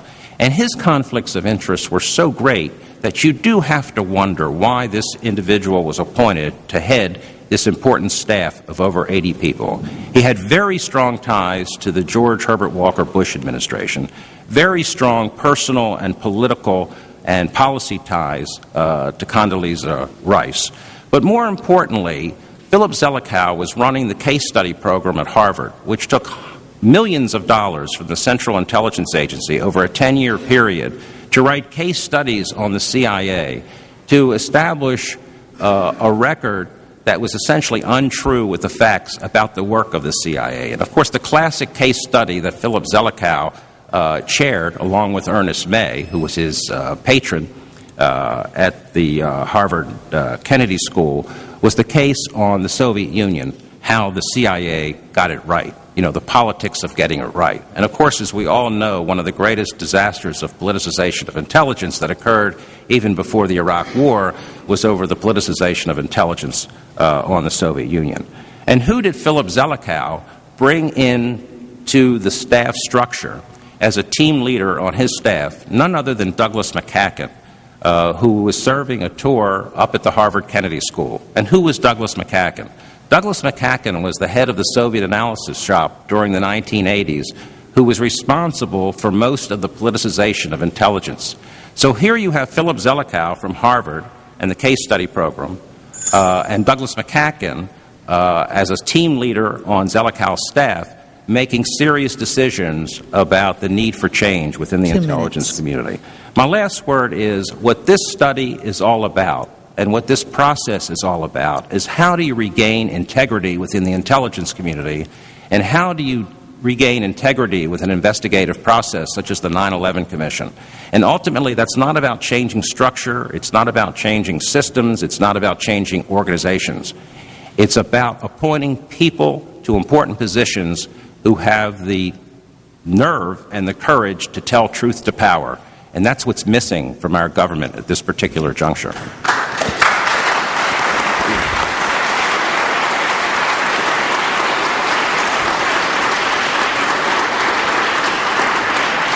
Thank you, Mel Goodman. We're going to move now to our question and answer period. Again, we will ask for one question from... Excuse me? I was going to read what David McMichael said. I was going to read Sybil Edmonds' name. No, we're going to do that. Okay. We got it under control, John. That's why I'm sitting on top. We are going to entertain questions from our questioners, one question each, and we'd like for you to raise questions about the whistleblowers that have been ignored in the absence of David McMichael being a member of the panelists, and we would invite our panelists, John and Mel, to address that issue. So let's begin, let's reverse the order and begin with Representative McKinney, and then we'll go to Ray McGovern. Thank you very much. Again, I have a comment, and that is, it seems that I seem to have to say the same thing over and over and over again. And that is, Washington, D.C. seems to be the only place where you can make repeated mistakes at the job, on the job, at the workplace, and get a promotion. Now, I don't understand that. The average person goes to work, they wake up every day, and if they're late 5 days, they get docked their pay at least, or they may even get fired. So my question to the panelists is, what does the fact that we have seen promotions instead of punishment for failure, what, if anything, does that tell us about the policy that these people who were promoted were carrying out? Well, let me make one observation about that. We all know about the famous remarks George Tenet made to the president. That will be his epitaph, that if the president wanted intelligence on Iraq that would help him go to war, that would be, quote, a slam dunk. Unquote, the CIA could get him any kind of intelligence he wanted, which is exactly what the CIA then did. George Tenet, when he left the government 6 months later, received the Presidential Freedom Award. When we finally get our hands on the CIA Accountability Report, and I think one day we will, and we find out the individuals who made the major errors, the major blunders, including people such as George Tenet, we're going to find a list of people who have been rewarded by the system. There's no doubt in my mind about that. I don't know it for a fact, but I can bet on it because that's what happened during the 1980s. The people who had the worst track record on the intelligence on the Soviet Union were rewarded through the system because the system wanted to paint the Soviet Union as 10 feet tall to justify Reagan's defense budgets that were at record levels for peacetime in the 1980s. The lesson from all of this, and it's a very serious lesson, is this kind of behavior, this kind of activity creates cynicism in a society. And it creates cynicism particularly among our young people. And when you have done that, when you have created cynicism and you turn people off to the important work of government and public policy and public service, you've really discredited yourself and you've really harmed the nation. And this is what I worry about. Okay. Ray McGovern, did you have a question for our panelists? The comments by Laurie Van Aken on all the whistleblowers who were ignored, her litany of, she must have mentioned about 12 of them, I think just stands and speaks for itself. Sibel Edmonds, who was here just a minute ago, is sort of the arch example of that, testified for 2.5 hours. Not a word of her testimony appeared in the final 9/11 Commission report. I would like to turn again to the composition of the Commission and ask Mr. Goodman about the two chairmen. We've talked a little bit about Governor Kaine, but nothing's been said about Lee Hamilton. Now, Lee has been, like many of the other commissioners, sort of anointed for the last year, virtually, well, almost canonized, I'd say beatified, you know. They've all been treated with great deference, and yet we hear from Laurie's very concise wrap-up this morning how they missed the ball on so many things. Lee Hamilton, in my memory, has a rather checkered career on commissions like this and in responsibilities such as this. I'm thinking Iran-Contra, for example.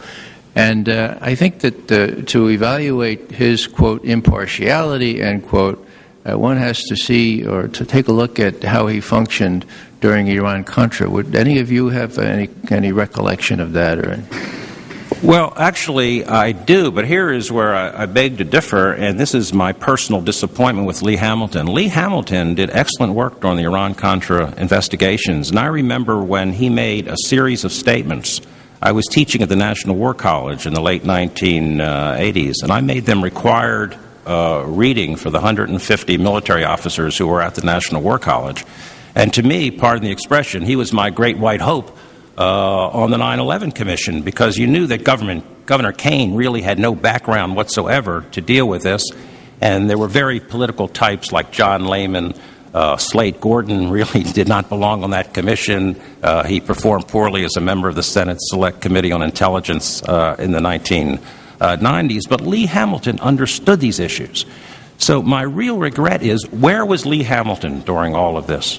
My other problem with both the co-chairmen, Kaine and Hamilton, is both said publicly, not in the report itself, that there was enough evidence that was accumulated, enough intelligence accumulated before 9/11 to prevent 9/11. Mm-hmm. Nowhere does the committee reach that conclusion.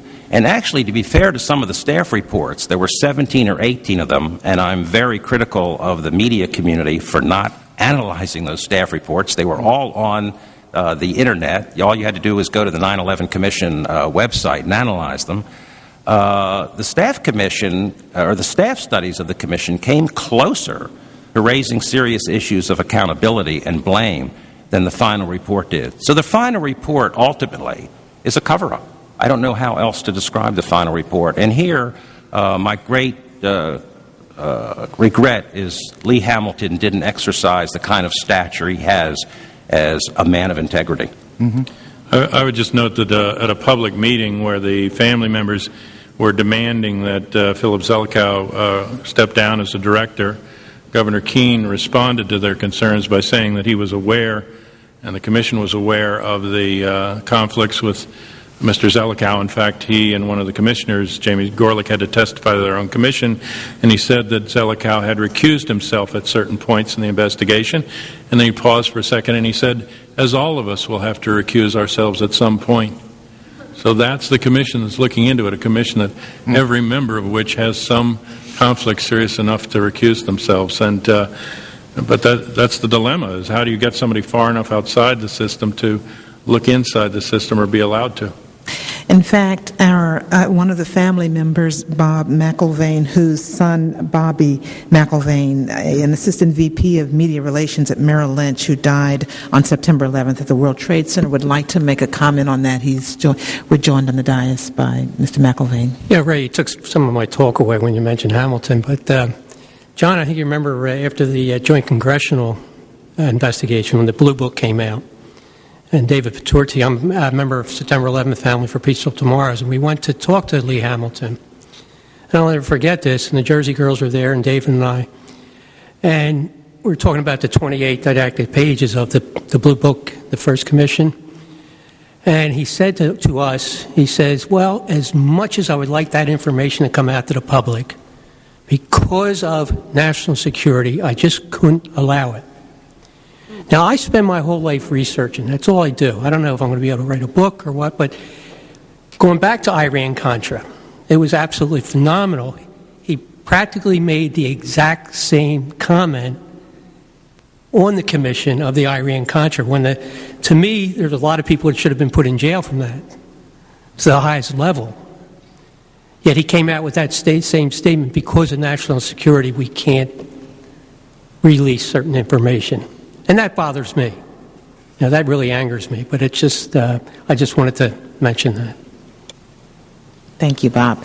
Our next questioner, Wayne Madsen. Well, I'd like to keep this theme going because this was my question before your comments. It was on what we now know Mark Felt told Woodward, when you follow the money, you'll get at the root of all these scandalous operations. My question is, do you have a sense that when Bush first nominated Henry Kissinger to be the chairman, and then he stepped down because of conflicts of interest, and then they put Lee Hamilton on to take the place of George Mitchell, who also had conflicts of interest, that there was a conscious decision not to have this commission look into the money going back to the funding of the Mujahideen in Afghanistan? We could roll in BCCI, we could roll in Iran-Contra, and the fact that a wonderful former member of the House, chairman of the House Banking Committee, Henry Gonzalez, the late Henry Gonzalez, always expressed frustration that he got no cooperation from Lee Hamilton, the head of the House Intelligence Committee at the time, or I should add also from the person on the Senate Banking Committee that was looking into these issues, Senator John Kerry. He said he wasn't getting much help from. But so my question is, we heard about the mysterious stock puts that when I went to one of the news conferences, Hamilton said, I reject the premise of your question, even though Governor Kane said it was still on the table to investigate that. I don't think it ever was. These were the stock puts on United Airlines, other stocks before 9/11. The fact that Paul O'Neill, the Treasury Secretary, had gone to the United Arab Emirates and been briefed on suspicious money movements through the UAE Central Bank in Dubai. He was, to my knowledge, they didn't talk to him. Riggs Bank's involvement in the Bosnia Defense Fund, we know money bled into al-Qaeda units operating in the Balkans. Then, so with all this information, was this just a stacked deck against looking at what Mark Felt said to Woodward, follow the money, that they would not follow the money? Well, let John, I think, talk about the money issue. Let me just say one thing about the commission. The President didn't want the commission. The Senate Select Committee for Intelligence didn't want the commission. The House Committee on Intelligence did not want the commission. The first commissioner name was Henry Kissinger. Now, I have great respect in some ways for Henry Kissinger, but any of those who've read his memoirs know that this is not a person who looks for the truth from documentation. This is a person who uses documents to put the best face on an issue and really to sing the praises of Henry Kissinger.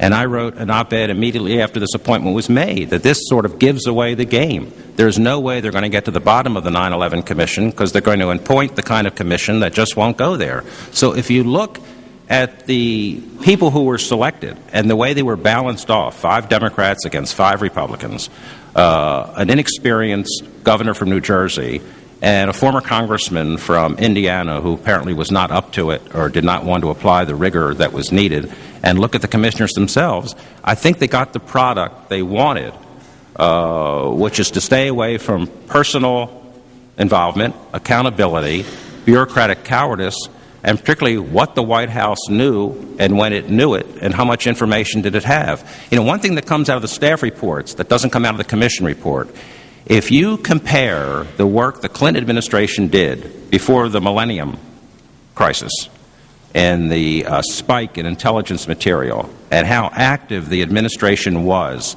to gather together the intelligence community and to pursue every lead and to stay on top of this situation, then look at the next spike in intelligence reporting on terrorism, which was the spring of 2001, when nothing was done. Important positions went unfilled, particularly at the Pentagon.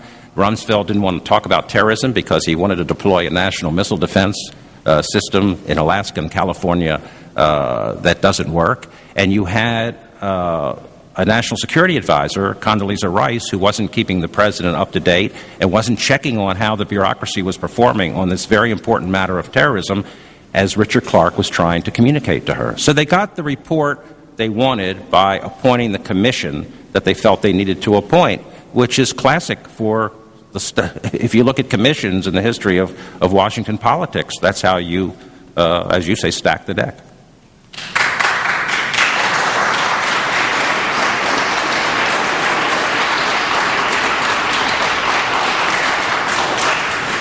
I'll just say in the interest of time, you'll hear about the money in the other panels in great detail. Okay.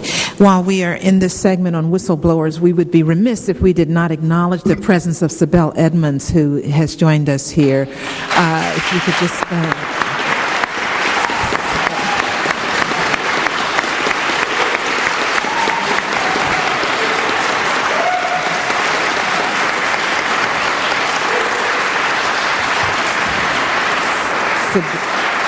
Sibel, many of you may know, is a former FBI translator who gained prominence when she went public with information that suggests that the U.S. was warned of the impending attacks, using airplanes as missiles to attack buildings within the U.S. Thank you, Sibel.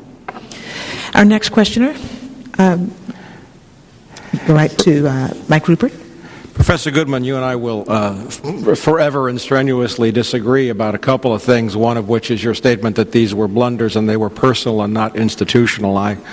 I will go to my grave, and I believe my book documents an irrefutable case that the mistakes, quote unquote, made were deliberate, intentional, and they were both personal and systemic.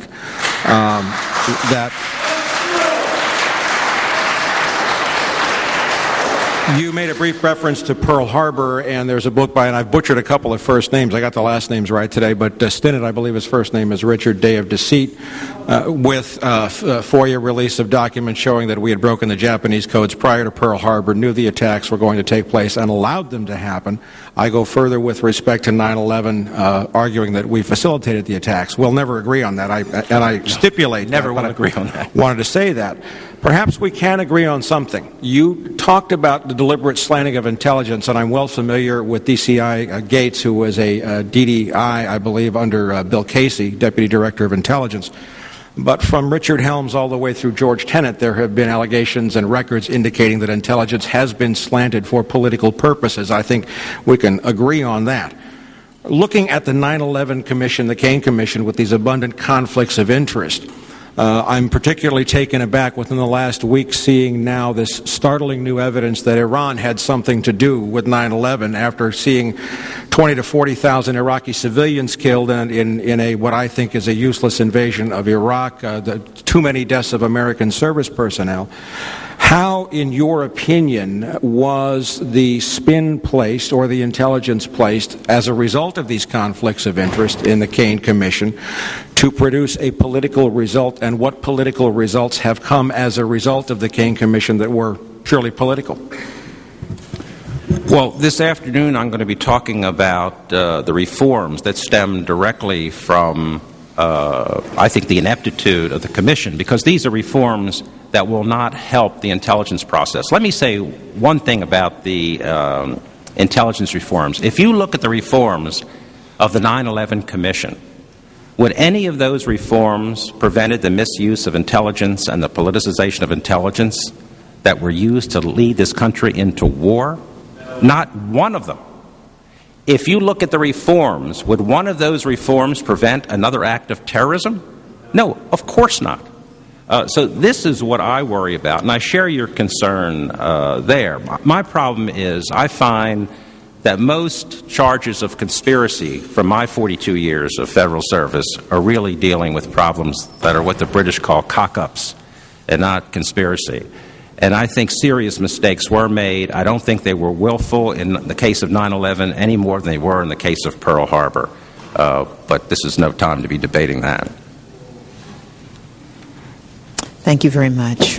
We want to go and thank our panelists as we move to our next panel discussion, which is omissions and errors in the Commission's final report. We'd like to invite Paul Thompson, John Judge, Nafez Ahmad to the table.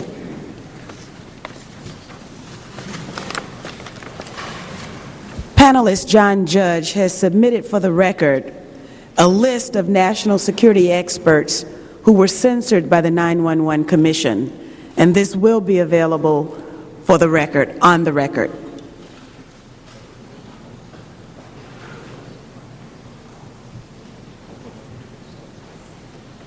While we're waiting for our next panelists to take their seat, I'd just like to announce that today's briefing has been co-sponsored by Representative Raul Grijalva of Arizona, and we thank him for his participation as well.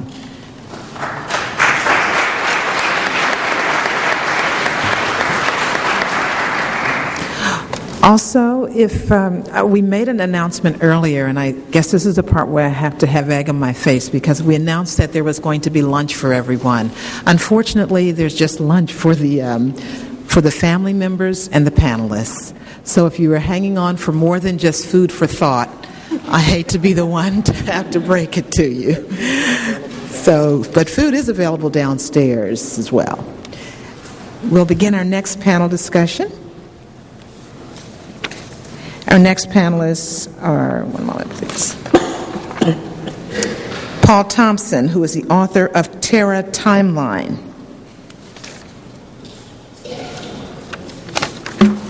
Just one second.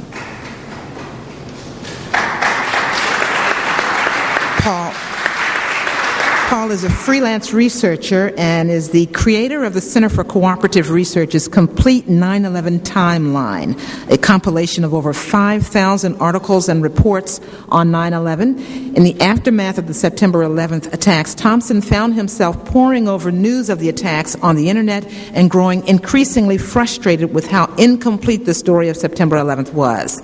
He began gathering and condensing every credible fact on 9/11 and posted these facts online in chronological order to build a Terra timeline. Paul? Thanks. I want to start off on my discussion about the FAA and NORAD response on the day of 9/11 with a quote from Senator Mark Dayton. Last year he read the 9/11 Commission report and he was quite outraged. And let me tell you what he has to say. He said that NORAD and the FAA have covered up, quote, catastrophic failures, unquote, that left the nation vulnerable during the 9/11 hijackings. Quote, for almost 3 years now, NORAD officials and FAA officials have been able to hide their critical failures that left this country defenseless during 2 of our worst hours in history. NORAD officials lied to the American people, they lied to Congress, and they lied to your 9/11 Commission to create a false impression of competence, communication, and protection of the American people. He calls NORAD and FAA failures, quote, the most gross incompetence and dereliction of responsibility and negligence that I've ever, under those extreme circumstances, witnessed in the public sector. Now, what exactly is he talking about? What are these failures that were so grave? Let me just start real briefly in mentioning what was happening before 9/11, what standard procedure was. NORAD, if you don't know, that's the military organization that defends the skies over the U.S. And the Federal Aviation Administration, the FAA, they had established standard procedures for air traffic controllers to contact NORAD whenever civilian planes strayed from their pre-arranged flight course or when they lost contact with air traffic control. When NORAD was contacted, they would typically send a fighter up to intercept whatever the problem was with the plane and figure out what was wrong. And then there would be a graduated response. First, they might tip their wings, they might look into the cockpit, and try to figure out what the problem was. Now, NORAD claims that at the time of 9/11, the fighters on alert had up to 15 minutes to get airborne. And in fact, it just so happened that there were military exercises that were taking place that day, and they say that because of that exercise, the response time was more like 5 minutes. So within 5 minutes, they could have gotten the planes up into the air. Now, this was, contrary to what some people say, this was actually an extremely common and standard procedure before 9/11. And it did not require White House approval.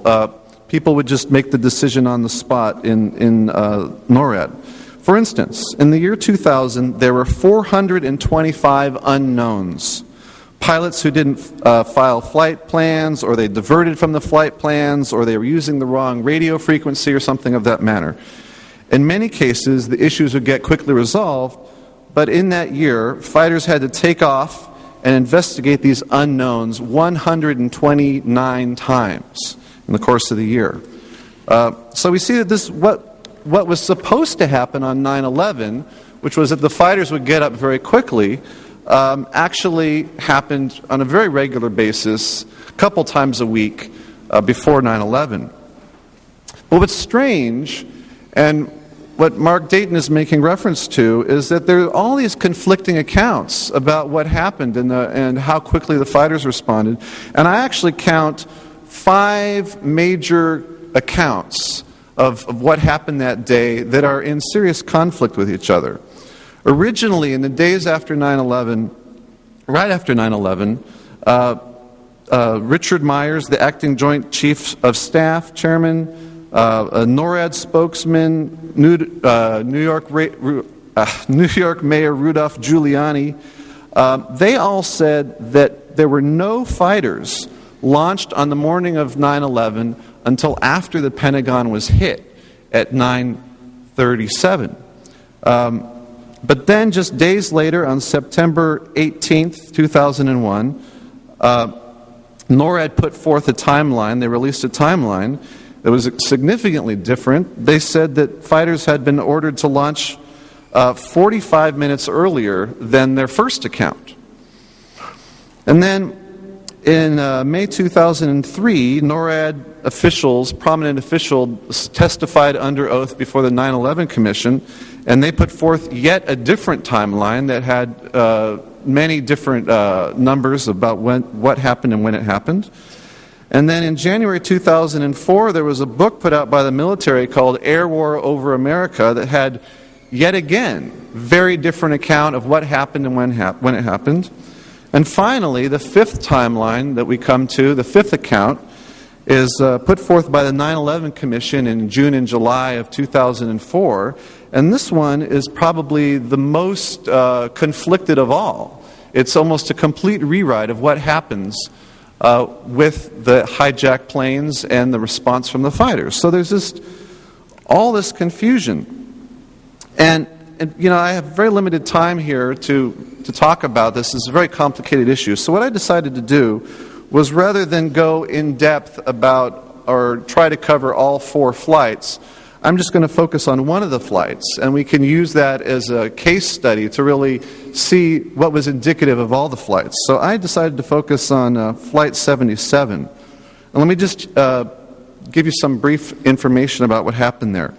So Flight 77, a problem began on that flight at 8:56 when the transponder signal was turned off. So there was no longer a radar signal except for the primary kind of backup radar signal. And at the same time, radio communication with the air traffic control stopped. So by this time, one of the planes has already crashed into the World Trade Center. Some of the other planes are missing. So certainly this would be evidence that a plane has been hijacked, at least to strongly suspect that.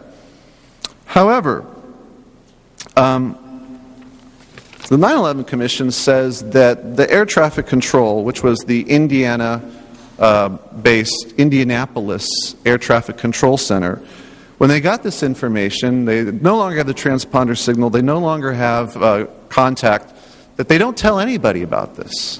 This is what the 9/11 Commission says. But there's a lot of problems with this. For instance, from other accounts, we know that within minutes of the plane disappearing, American Airlines headquarters was notified, according to newspaper reports, and even the testimony of some people from American Airlines.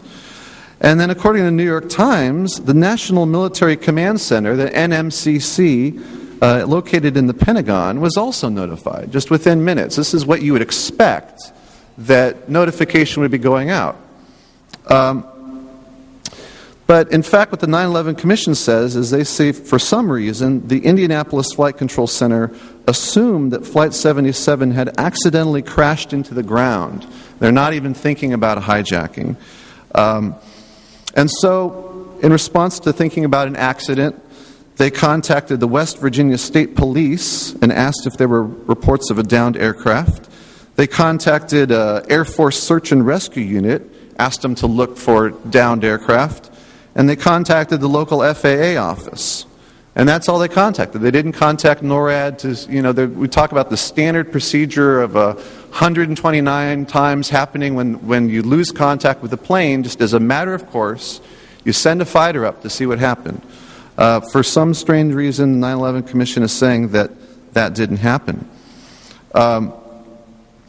In fact, 9/11 Commission claims that not only they didn't contact NORAD, they didn't contact FAA headquarters, they didn't contact FAA Command Center, which was responsible for the day-to-day operations of the whole air traffic system.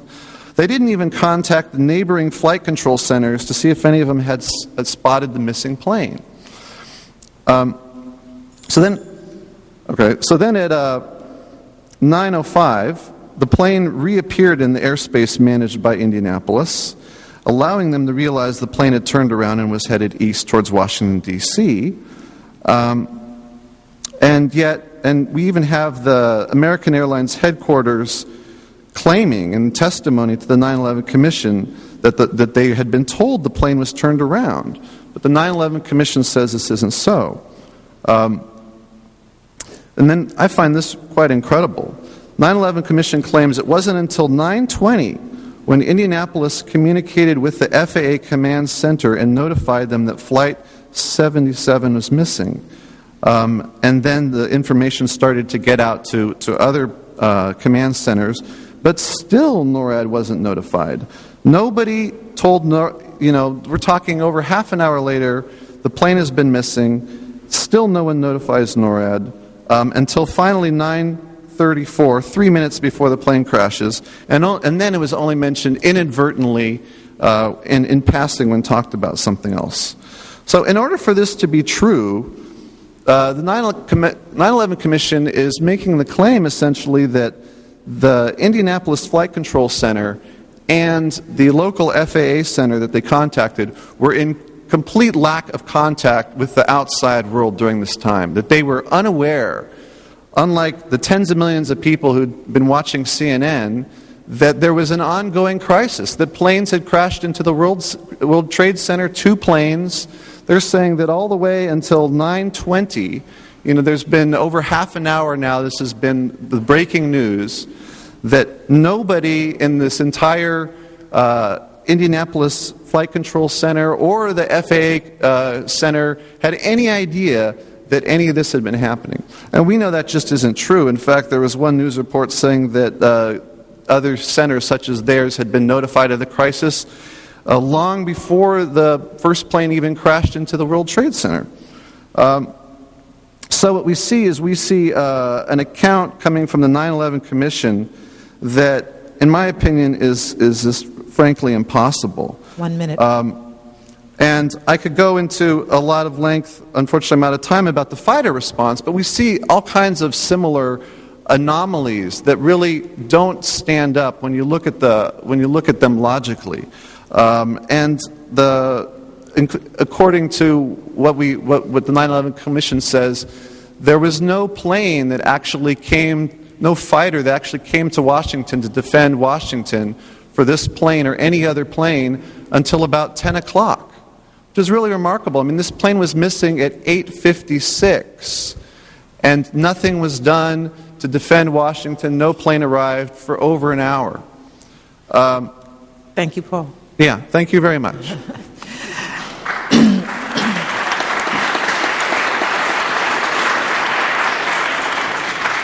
Our next speaker, Nafiz Mossadegh Ahmad, is Executive Director of the Institute for Policy Research and Development in London, England. He is the author of the recently published book, The War on Truth, 9/11, Disinformation, and the Anatomy of Terrorism, which deconstructs the findings of the 9/11 Commission report and investigates the worldwide web of terrorist networks across space and time. Good morning, Mr. Ahmad. Thank you. The title of my section is Suspects and Plots, Osama bin Laden and U.S. Intelligence. So I'm going to try and present a number of important facts and reports that fundamentally challenge the official account of the nature and identities of the alleged 9/11 hijackers. Very briefly, though I won't be able to cover everything at all, but their relationship to Al-Qaeda and their activities as Islamic extremists.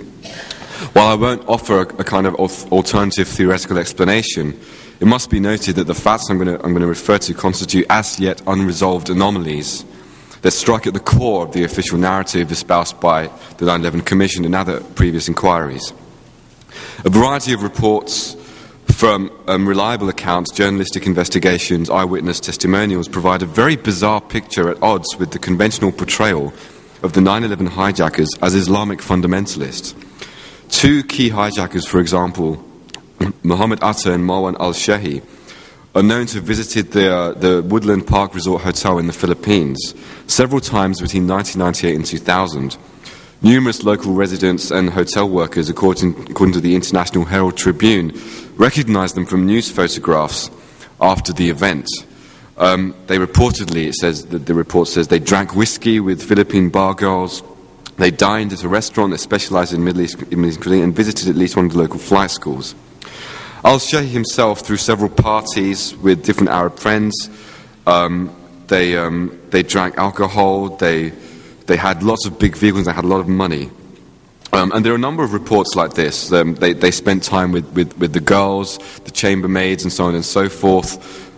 General kind of activity is not commensurate with this kind of strict Puritan Islamic ideology of Al-Qaeda. And there are many reports of this nature that I'm going to briefly give you. I mean, US investigators have said that 5 of the hijackers, including Atta al-Shehi, there are others, Nawak al-Hamzi, Ziad Jarrah, and Hani Hanjour, they visited Las Vegas 6 times between May and August 2001. According to the San Francisco Chronicle, for example, they, quote, engaged in some decidedly un-Islamic sampling of prohibited pleasures in America's reputed capital of moral corrosion, unquote. The activities included drinking alcohol, which is strictly prohibited in Islam, gambling, the same, and visiting strip clubs. And I could go on. I don't want to repeat the kind of reports that are available, but suffice to say that the number and consistency of the reports is sufficient to conclude that this is true. These guys were basically not acting at all in accordance with the kind of traditional requirements of Islam. Just to give you an idea, I have a quote from an expert. His name is Mahmoud Mustafa Ayub. He's a professor of religion at Temple University in Philadelphia, and he specializes in Islamic and Middle East studies. He said, it's incomprehensible that a person could drink and go to a strip bar one night, then kill themselves the next day in the name of Islam. People who would kill themselves for their faith would come from very strict Islamic ideology. Something doesn't add up here. Just to give you a kind of deeper understanding of what we're talking about, I mean, Al-Qaeda is basically a radical tendency within a broader Islamic movement known as the Salafi movement, which originates today in Saudi Arabia. It's derived from the Arabic term salaf, which means to precede, and refers to the companions of the Prophet Muhammad. And the general idea is that you have to very strictly follow the precise behavior of the Prophet. If you go outside of that boundary, you're basically exiled from the religion. You cannot call yourself a real Muslim. So the fact that these people were behaving in this way is very, very bizarre. And that's one element of the picture that I want to give you. what was their connection to Al-Qaeda? How were they connected to Al-Qaeda if they were behaving in a way which was supposedly completely at odds with Al-Qaeda traditions? Moving on from there, another very interesting phenomenon which needs to be acknowledged, and which the Commission report simply doesn't look at in any detail at all, is how these Al-Qaeda operatives were able to go in and out of the United States without any kind of sanction at all from the immigration services. There was a very interesting report by Joel Mowbray from the Conservative National Review. And what he argued, and he interviewed a number of State Department officials who worked he worked with visas and in consular affairs. And what he concluded was that expert analysis of these visas, the visa application forms of 15 of the 9/11 terrorists, showed that all of them among the 15 reviewed should have been denied visas under then existing law. It wasn't that the law was a problem and that we need to tighten the borders. It was that the law simply wasn't applied. 6 separate experts were interviewed by Mowbray. They analysed the simple 2-page form and they came to the same conclusion. All of the visa applications they reviewed should have been denied on their face. And he catalogues some of the glaring problems with the visas, and he says even an untrained eye would be able to look at this and say this is impossible to allow these people into the country. And the very odd thing that I'd like to draw to your attention is I have a statement from a guy by the name of Michael Springman, who was chief of the U.S. consulate in Jeddah, and it's been confirmed that 15 of the hijackers, I believe, or perhaps the number is 13, I can't quite remember, but at least 13 of them obtained visas to the United States from the U.S. consulate in Jeddah. Now it's interesting because according to Michael Springman, who used to be head of the Visa Bureau in Jeddah in the 1980s, he said that he had been protesting to the State Department that the CIA, according to him, was using the U.S. consulate in Jeddah to grant visas to unqualified applicants from all over the world, basically to recruit mujahideen in the Afghan war. And what Mark Springman subsequently said in the aftermath of 9/11, that he's worried, after hearing these reports, that this pipeline wasn't closed up. And this is what he said. He said this in an interview with, I believe it's CBC Radio in Canada. I had not been protesting fraud. What I was protesting was in reality an effort to bring recruits rounded up by Osama bin Laden to the United States for terrorist training by the CIA. The State Department did not run the consulate in Jeddah. The CIA did. Of the roughly 20 Washington Dispatch staff there, I know for a certainty that only 3 people, including myself, had no ties to any of the U.S. intelligence services. So that is an issue that the 9/11 Commission has simply just not dealt with in sufficient detail. The other issue I want to bring up is the issue of military training. There are many reports that came out after 9/11 that many of the hijackers received U.S. military training at installations in the United States, which required a certain degree of security clearance. The reports came from Newsweek, the Washington Post, and the New York Times. 5 of the alleged hijackers, for example, it's been alleged, received training in the 1990s at secure U.S. military installations. These included, according to Night Ridder News Service, Mohammed Atta had trained at the International Officer School at Maxwell Air Force Base in Montgomery, Alabama. Abdulaziz Al-Omari had attended Aerospace Medical School at Brooks Air Force Base in Texas. Saeed Al-Ghamdi had been to the Defense Language Institute in Monterey, California. And there are others, apparently 4 of them trained at the Pensacola Naval Air Station. And there are many other reports of this nature. Now, when this actually came out in the press, obviously there was a big kind of hullabaloo. How did this happen? And Senator Bill Nelson actually faxed the Office of the Attorney General, John Ashcroft, and he demanded to know, is this true?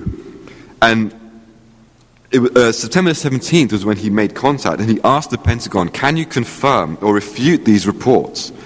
Now, by September the 21st, Senator Nelson was informed that the FBI could neither say yes or no, according to his press office. Apparently, the Bureau was still investigating any connection to the military facility. Now, a pioneering journalist by the name of Daniel Hopsicker, he's a former producer at PBS Wall Street Week and former investigative reporter for NBC News, he contacted Senator Nelson's office a month later, and he wanted to know precisely what was going on. And they said that the FBI had said that they were trying to get through something complicated and difficult. And this was several months after this happened. Now, Hopsicker wasn't satisfied with this, and in the end, he spoke to somebody at the Department of Defense and really pushed them. And in the end, the spokesman admitted, "I do not have the authority to tell you who attended which schools." It's a very significant statement because it confirmed that somebody did attend schools, but we just don't have the authority to tell you. And again, this is an issue that the 9/11 Commission simply has not looked into. To give you one more thing, I mean, the other issue I wanted to discuss, but I won't be able to discuss in any detail here, is the extent of the surveillance of almost every one of the hijackers by the intelligence community. I mean, the evidence on the public record, I discussed this in my book, The War on Truth, it shows that every single hijacker was, for at least a year to more than a year, under the surveillance of the US intelligence community and often many other intelligence agencies. And despite that, despite some of them being known to the intelligence community, they were still able to come into the United States. I'll only give the example of Mohammed Atta. We have confirmation that Mohammed Atta was on a terrorist watch list since 1986. He had been implicated in a bus bombing in Israel. And now this is very strange. If he was on a terrorist watch list since 1986, it should have been, I mean, he was able to come in and out of the United States. His visa in particular had expired. Before he came in January 2001 for re-entry. He was in violation of his visa status. Somehow he was allowed in. And why wasn't the screens flashing that this guy is a confirmed suspected terrorist? And I guess I will close. I don't want to go into too many details and take too much time. I will close just to give you an example. The conventional narrative tells us that Mohammed Atta was not extensively surveyed once he had entered into the United States. I found an interesting report from the Miami Herald quoting officials from the National Security Agency confirming that essentially conversations between Mohammed Atta, who was obviously the chief 9/11 hijacker, and Khalid Sheikh Mohammed, who was, he's been described as the kind of 9/11 mastermind. Their conversations between them occurred, and these were monitored by the National Security Agency while Mohammed Atta was in the United States. And the most interesting is that, the Herald points out that the NSA is prohibited by law from monitoring calls to and from the United States without special court orders. So this was approved. And yet this is something that has been denied, it hasn't been looked into. And the worrying thing, I have a report from the London Independent, officials say that Mr. Mohammed, Khalid Sheikh Mohammed, who was in Pakistan at the time, received a telephone call from Mohammed Atta, the hijackers' ringleader, on 10th September. Intelligence officials who monitored and then translated that conversation believed that using coded language, Mr. Mohammed gave Mr. Atta the final approval to launch the strikes. And the question, of course, needs to be asked is that what else remains of these conversations that were intercepted, how much information was available, and why was this not acted on and circulated in the intelligence community appropriately, and why hasn't the Commission, first and foremost, dealt with this issue? In conclusion, I will summarize this kind of brief presentation. Extremely briefly, like very in 2 9/11 hijackers, seconds. They were clearly not Islamic extremists. It's difficult to see how this fact fits with the conventional assumption that they were devout members of Osama bin Laden's Al-Qaeda. Furthermore, and alternatively, it's difficult to see how, even if they were members of Al-Qaeda, how the conventional depiction of Al-Qaeda as a network of devout militant Islamic extremists can be maintained given this distinctively un-Islamic conduct. The question then arises, as to who these people were, and alternatively, what was the nature of this apparent Al-Qaeda cell? The official narrative as it stands cannot resolve this problem. It's exacerbated in light of the fact that the majority of the 9/11 hijackers repeatedly entered and re-entered the United States on fraudulent visas, apparently supplied by the US consulate in Jeddah, which reportedly has a CIA connection. Worse still, many of these hijackers, while in the United States, somehow managed to obtain high-level security clearance to train at several US military installations. They had simultaneous connections with the US military while they were connected to Al-Qaeda, and I will leave it at that. This is a fundamental anomaly. It strikes at the core of the official narrative. I don't know what the explanation is. I won't pretend to, but we need to have some kind of investigation to resolve this. We're lenient with Mr. Ahmed because he has come such a long, long way. But I do want to just mention to you these two books. The War on Truth by Nafis Ahmed and The Terror Timeline by Paul Thompson. I highly recommend these two books to all of the people who are listening in our audience. Now, from time to time, you will hear bells ringing and buzzers going off and me popping up and darting out. It's because we have votes going on in the Capitol, and I have a limited amount of time in order to get over there. So I will be going in and out, as I'm about to do now, because they've just called a vote. But this will go on, and we will get back on schedule. Yes. Thank you.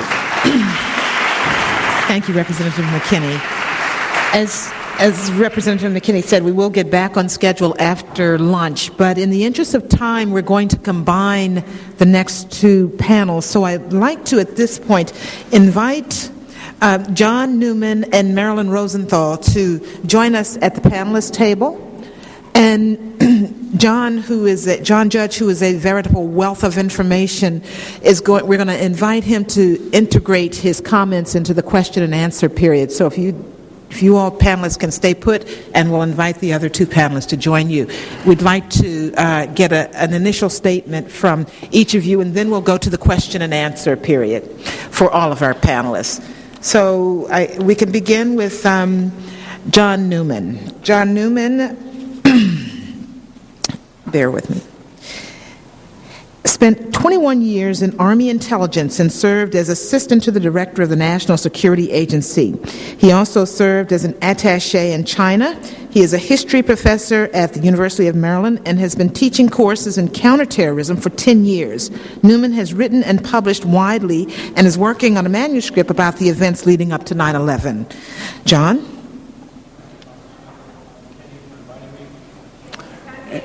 Okay, you can now? All right. It's a pleasure to be here, an honor to be here today and to make my small contribution. It falls to me this morning to bring to your attention the story of Saeed Sheikh, whose full name is Ahmed Omar Saeed Sheikh, and his astonishing rise to power in Al-Qaeda and his crucial role in 9/11 was completely, utterly missing from the 9/11 Commission report. And also to deal with what U.S. intelligence knew about his links to the ISI, Pakistani intelligence, and what, if anything, was said or not said in the Commission report about these things. This 20-year, I'd also like to acknowledge Paul Thompson's timeline, without which I wouldn't have been able to do very much, at least get started. So let me just put that out there on the table. This 28-year-old British national of Pakistani extraction left his prestigious London School of Economics in 1993 to hook up with Pakistani terrorists in Bosnia. After that, he took up jihad and trained in the terror camps in Afghanistan. In 1994, he tried to spring a terrorist leader from a jail in India by luring an American and 3 Britons to locations where they were kidnapped, but the plot failed, and he ended up in jail instead. The hostages were rescued.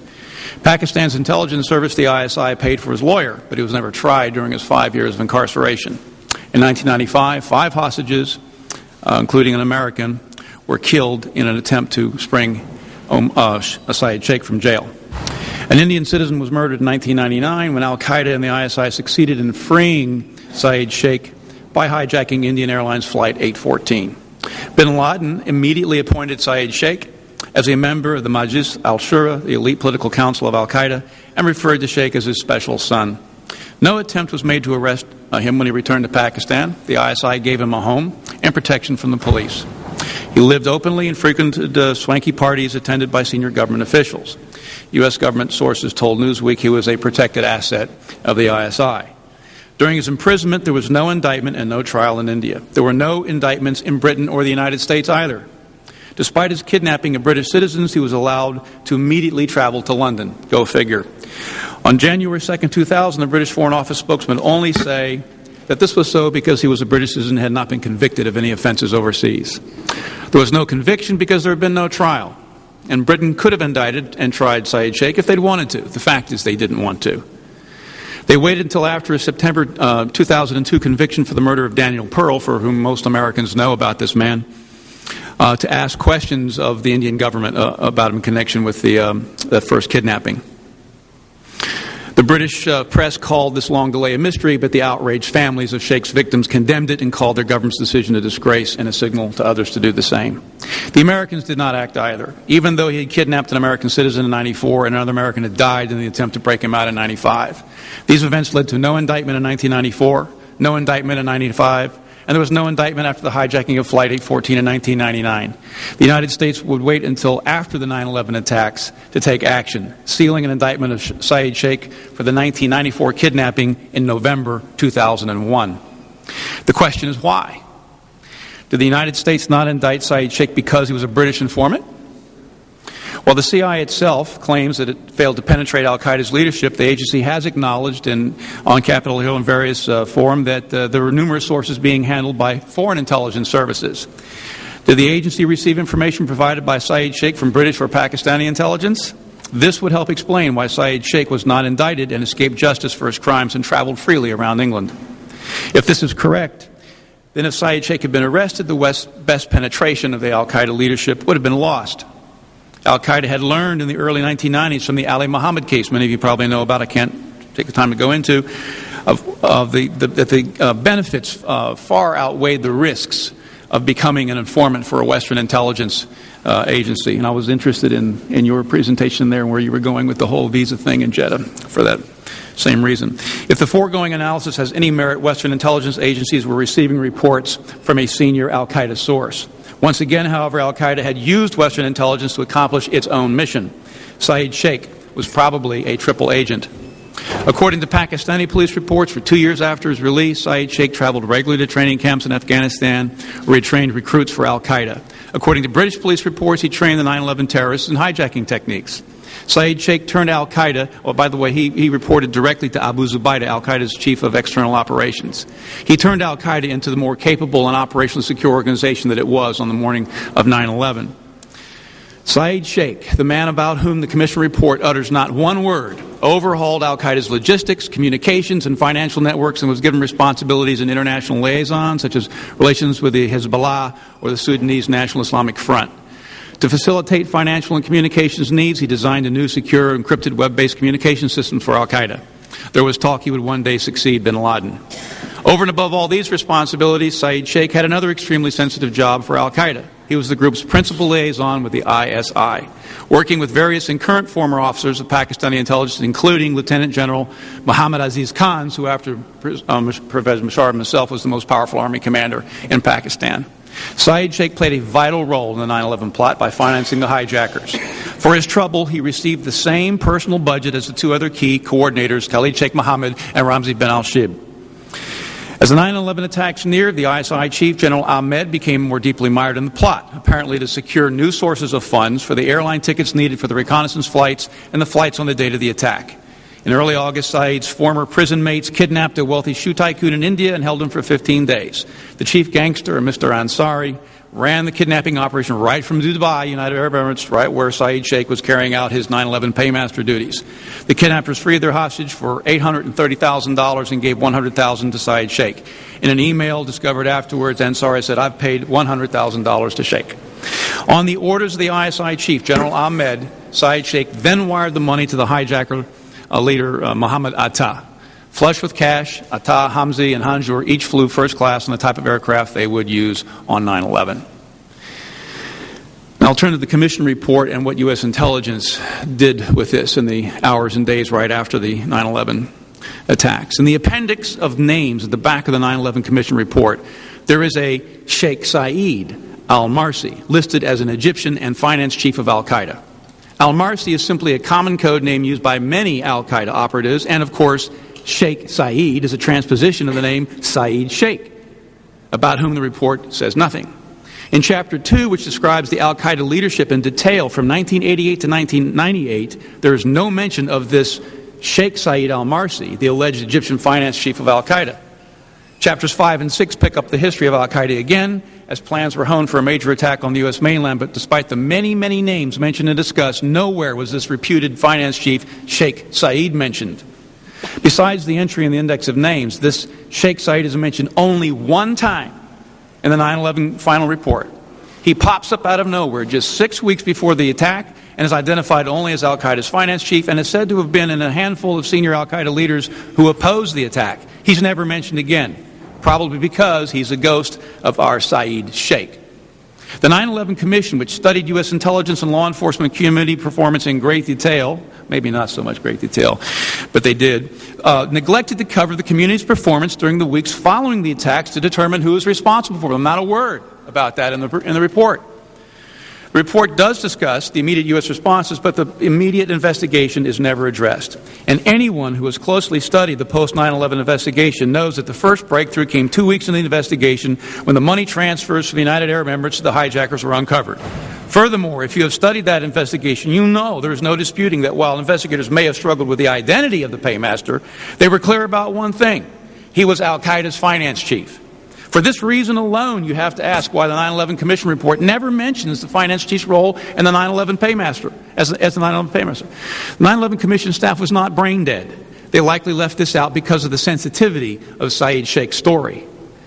The investigators learned that most of the late money transfers in the 9/11 operation were linked to an alias that Saeed Sheikh had used, Mustafa Ahmed al-Hassawi. But U.S. investigators did not yet know this was his alias.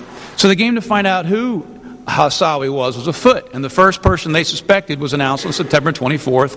We'll call him Mustafa number 1, Mustafa Ahmad. On September 28th, a senior government official told the press that the U.S. is seeking this Egyptian-born terrorist named Mustafa Mahmoud Saeed Ahmed, whose past had included money transfers to bin Laden. 3 days later, they dropped him from the investigation. We found out why on October 1st, when U.S. investigators announced that they had found the smoking gun, and there's a nice place on the website of the timeline if you'd like to look for more here. They found the smoking gun linking bin Laden to the 9/11 attacks. The FBI told many media outlets the 9/11 paymaster was Sheikh Saeed, an Egyptian, also known as Mustafa Muhammad Ahmad. We'll call him Mustafa number 2. And that he was also known as Sheikh Saeed. The FBI said it was he who had transferred the money to Muhammad Atta in the days leading up to the attack, and that he was a senior financial manager for bin Laden and had been in that capacity since his days in the Sudan. This is exactly what the United States needed to make an ironclad case proving bin Laden's guilt. So they were very pleased with themselves, and they announced that they had found the smoking gun linking bin Laden to the attacks. They had indeed found the smoking gun, but had no idea of the bombshell they would uncover 1 week later. Then Mustafa Muhammad Ahmad, like Mustafa Mahmoud Saeed Ahmed before him, were dropped as the Dubai paymaster, and the 9/11 Commission does not mention either of those names in the extensive list of those connected to the plot.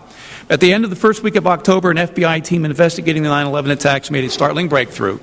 The first details emerged in CNN's coverage. The investigation now identified Mustafa Ahmed al-Hassawi as our Saeed Sheikh, the man released from prison in India less than 2 years ago after hijackers of an Indian Airlines flight demanded his freedom. The sources for this CNN story were said to be senior-level U.S. government sources and U.S. investigators. 2 days later, on October 8th, CNN followed up the story reporting, quote, Indian and U.S. authorities now see a link between the 1999 Indian Airlines Flight H-14 hijacking and the September 11th attacks in the United States. Freed was Ahmed Umar Saeed Sheikh, whom authorities say used the pseudonym to wire $100,000 to suspected hijacker Muhammad Atta, and who then distributed the money in the United States. But there was more. An FBI team working with cell phone numbers provided by Indian intelligence uncovered a new smoking gun. They learned that the chief of the ISI, Mahmoud Ahmed, had ordered Saeed Sheikh to send $100,000 of the kidnapping ransom to Muhammad Atta a month before the 9/11 attack. This ugly detail emerged when the FBI team ran traces on Saeed Sheikh's cell phone number. Beginning in July, the ISI chief's number was among the regular people that Saeed Sheikh communicated. On October 7th, President Musharraf sacked Ahmed for this nefarious act. This story was widely covered in the press around the world, not covered here in the United States. One piece was added on October 9th that Musharraf had done this at the behest of the U.S. authorities, which asked for his removal after they confirmed the role of the money transfer to Atta. This bombshell could not have come at a worse time. Washington and London were preparing to invade Afghanistan while securing Pakistan as an ally. It's hard to imagine a revelation more damaging than the fact that Pakistan's intelligence service and most powerful army commanders were behind the 9/11 attack and the paymaster, a known terrorist who had been able to carry out his mission because the U.S. and U.K. had set aside justice for his crimes. More than the ISI chief had been involved in Pakistan. The investigation established that there were other generals, Aziz Khan and others, and I'm going to skip over that because I'm out of time. It's now clear that these Islamist generals who had installed Musharraf in the 1999 coup were behind Saeed Sheikh. Musharraf fired them all the same day, October 7th, the day after Saeed Sheikh's links to them were discovered. That a sovereign government and supposed ally was so directly involved in the 9/11 atrocity must have stunned and deeply embarrassed the American administration. It was as politically damaging for Prime Minister Tony Blair as Pakistan's role was for Pervez Musharraf. The stakes in Pakistan were very high, as U.S. General Anthony Zinni explained to CBS 60 Minutes. Musharraf may be America's last hope in Pakistan, and if he fails, the fundamentalists would get hold of the Islamic bomb. Musharraf was also vital to the war effort and was the key to neutralizing Islamists and rounding up al-Qaeda operatives in Pakistan. The story of Saeed Sheikh and the general is only lightly covered in Western media, and only one American newspaper, the Wall Street Journal, carried it on October 10th. One wonders if this didn't put the Wall Street Journal on the ISI's radar screen. Remember the story of Daniel Pearl a few weeks later. Not a single other American outlet carried the story, and the role of Saeed Sheikh and the generals in the 9/11 attack disappeared in the American and British media. Prominent outlets, the New York Times, Los Angeles Times, the BBC, and the Sunday Times still carried the story that the paymaster was an Egyptian.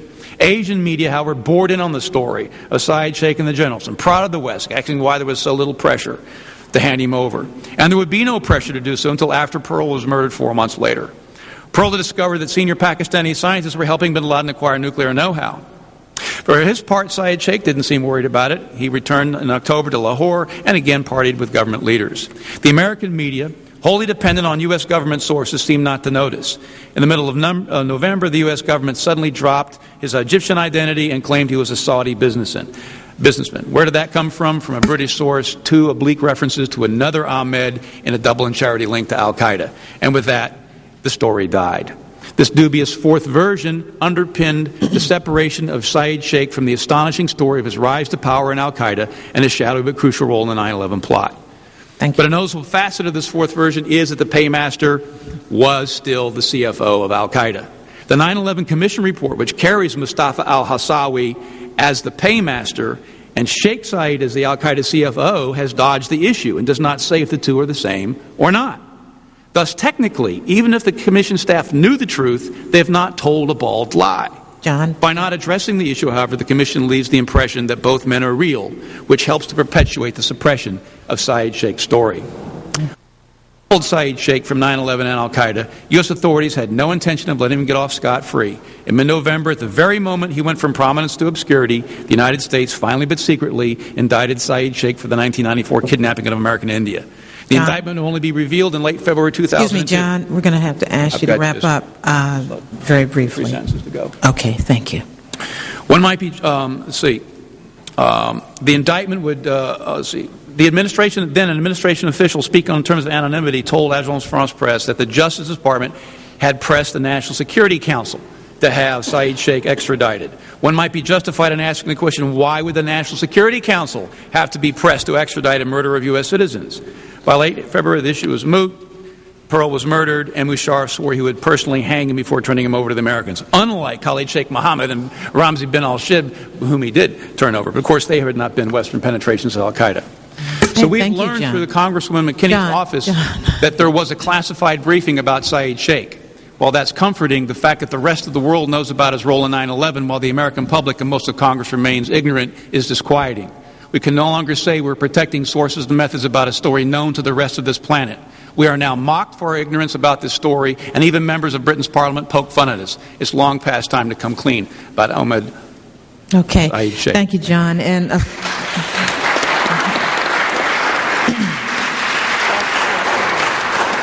hopefully you have the complete statement available for the representative staff so that can be distributed. John, you have the complete statement available for the... Yes, I do with... Okay. All right. So if there's things that you had to leave out, it will be made available. Also want to announce that there's going to be a DVD testimony on tape by William Pepper, the author and English barrister and an American lawyer with specialized training in international law and international human rights on this same topic. He convened a seminar on international human rights at Oxford University. That DVD will be aired right here in this room during the lunch break for those who are interested in seeing it. Our next speaker is Marilyn Rosenthal. She is the mother of Josh Rosenthal, who was killed in the attack on the South Tower of the World Trade Center on September 11th. She's currently editing her book, 9/11, Searching for My Son and His Killers. Since her son's death, she has become an expert on warnings about and proceedings the 9/11 attack. She is Professor Emerita, medical sociologist, and adjunct professor in the Department of Internal Medicine at the University of Michigan Medical School. She's also an associate director of the UM Medical School's program in Society and Medicine.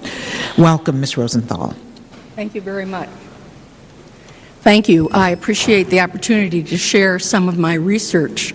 After my son was killed and we somewhat recovered from the trauma and the shock, my first reaction as a social scientist was to find out as much as I could from as reliable sources as I could.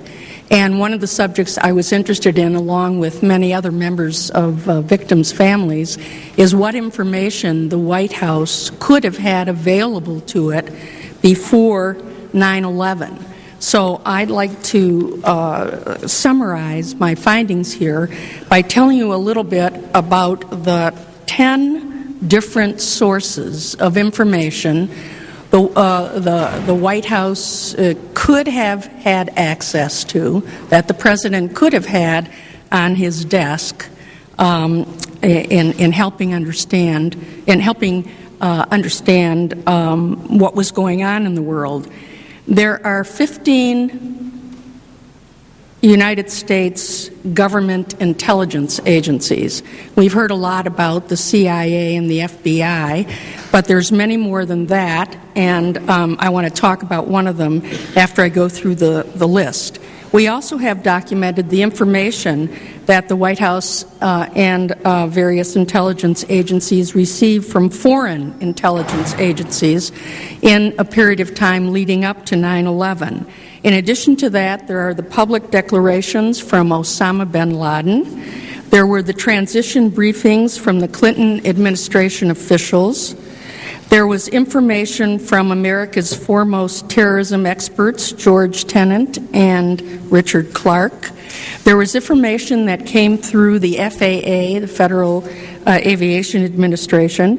There were unusual activities in the financial markets, and there were thousands of threat warnings in the summer of 2001. Here's a list of the various the 15 intelligence agencies that we pay our tax monies for. And we're going to just quickly go through that. And I'd like to just say a few words about the National Security Agency, during this, which monitors electronic messages and telephone calls. During the summer of 2001, the National Security Agency reported at least, that's supposed to be in red there. Mike, we're moving forward. Okay, the NSA reported at least 33 communications that they had intercepted and translated, indicating a possible imminent terrorist attack in 2001. I am wondering if those 33 included the following two.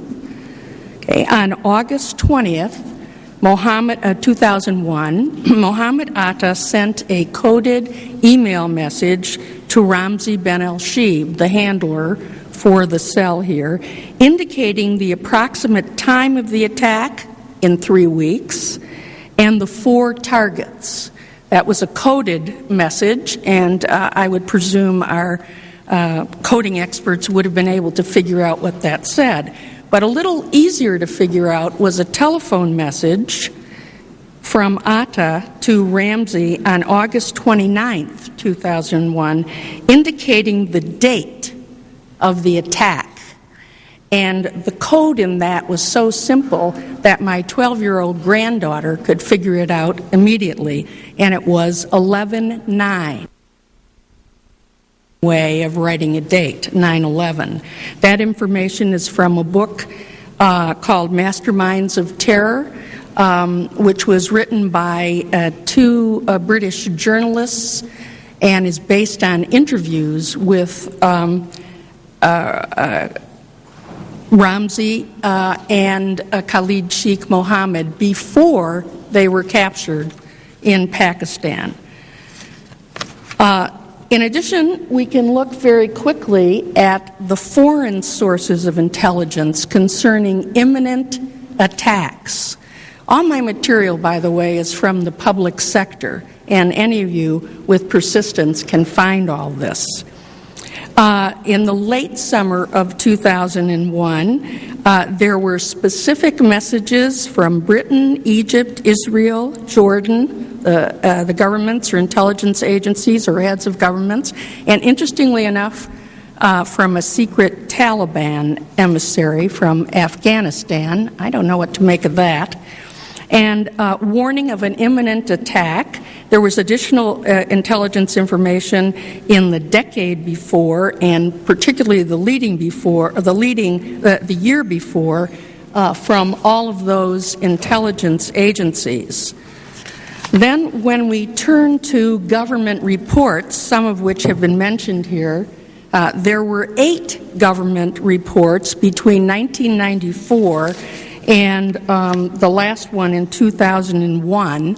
The first one in 1994 was, for example, called Terrorism 2000, the Future Face of Terrorism. And, of course, the 2001 report was the Hart-Rudman report on counterterrorism. The majority of these reports, beginning with the 1994 report, indicate possible scenarios where terrorists would hijack airplanes and crash them into American landmarks. So if the President had wished, he could have had a good deal of information from those 8 reports. Then just let's look at statements from Osama bin Laden. Okay. Between 1993 and April 2001, Osama bin Laden gave 26 televised interviews with British and American and foreign correspondents in the Middle East. And he gave 26 televised interviews or made public statements that contained threat warnings. Between December 1992 and September 9, Al-Qaeda carried out 9 bombings, assassinations, and attempted assassinations. Then, of course, I'm going to go over the material quite quickly concerning statements made by the Director of Central Intelligence, George Tenet. Let me just read a few of these. From 1995, quote, from 1995 to 9/11, we produced 46 papers I would call significant strategic intelligence analysis on bin Laden, Al-Qaeda, and Islamic extremists. During 2000 and 2001, we pushed our analytic products into broader circulation. The leadership of the CIA repeatedly warned the policy community in the executive branch in Congress of the seriousness of the threat, and he went on to give some specific examples. You all know about the presidential briefing, and you may have missed an interesting quote from George Tenet at 8:50 on 9/11. He was having breakfast with former Senator Boren in the Sheraton Hotel. An aide informed him that the World Trade Center had been attacked, and Tenet's response was, This has the fingerprints of bin Laden all over it. Okay. Then, of course, there's the second renowned American terrorism expert, Richard Clarke. And these are quotes taken from his book. He talked about the difference between the Clinton administration and the Bush administration in terms of the priorities they gave to terrorism, their emphasis on terrorism. And there was also his January 25th, 2001 memo to Condoleezza Rice, which was only just released a short time ago, which contained explicit warnings. And he is quoted as saying, in the summer of 2001, the threat level exceeded anything George Tenet and I had ever seen, and it took until September 4th to get the Principals Committee meeting on al-Qaeda that he had requested urgently in the January 25th memo. And I have to read aloud a statement that Richard Clarke made on 60 Minutes on March 21st, 2004, because it expresses exactly how I feel. Frankly, quote, frankly, I find it outrageous that the President is running for re-election on the grounds that he is doing such great things about terrorism. He ignored it for months when maybe we could have done something to stop 9/11. Maybe. We'll never know.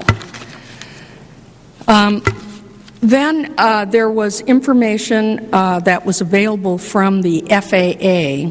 Security breaches at airports have been known and documented and reported on for decades. There's nothing new in that subject area. And it's already been stated that between April and September 10th, the FAA had received 52 separate intelligence reports specifically mentioning al-Qaeda threats to domestic airlines. They distributed 15 security flyers that included mention of Osama bin Laden hijacking and attacks in the United States. You've already heard the final quote.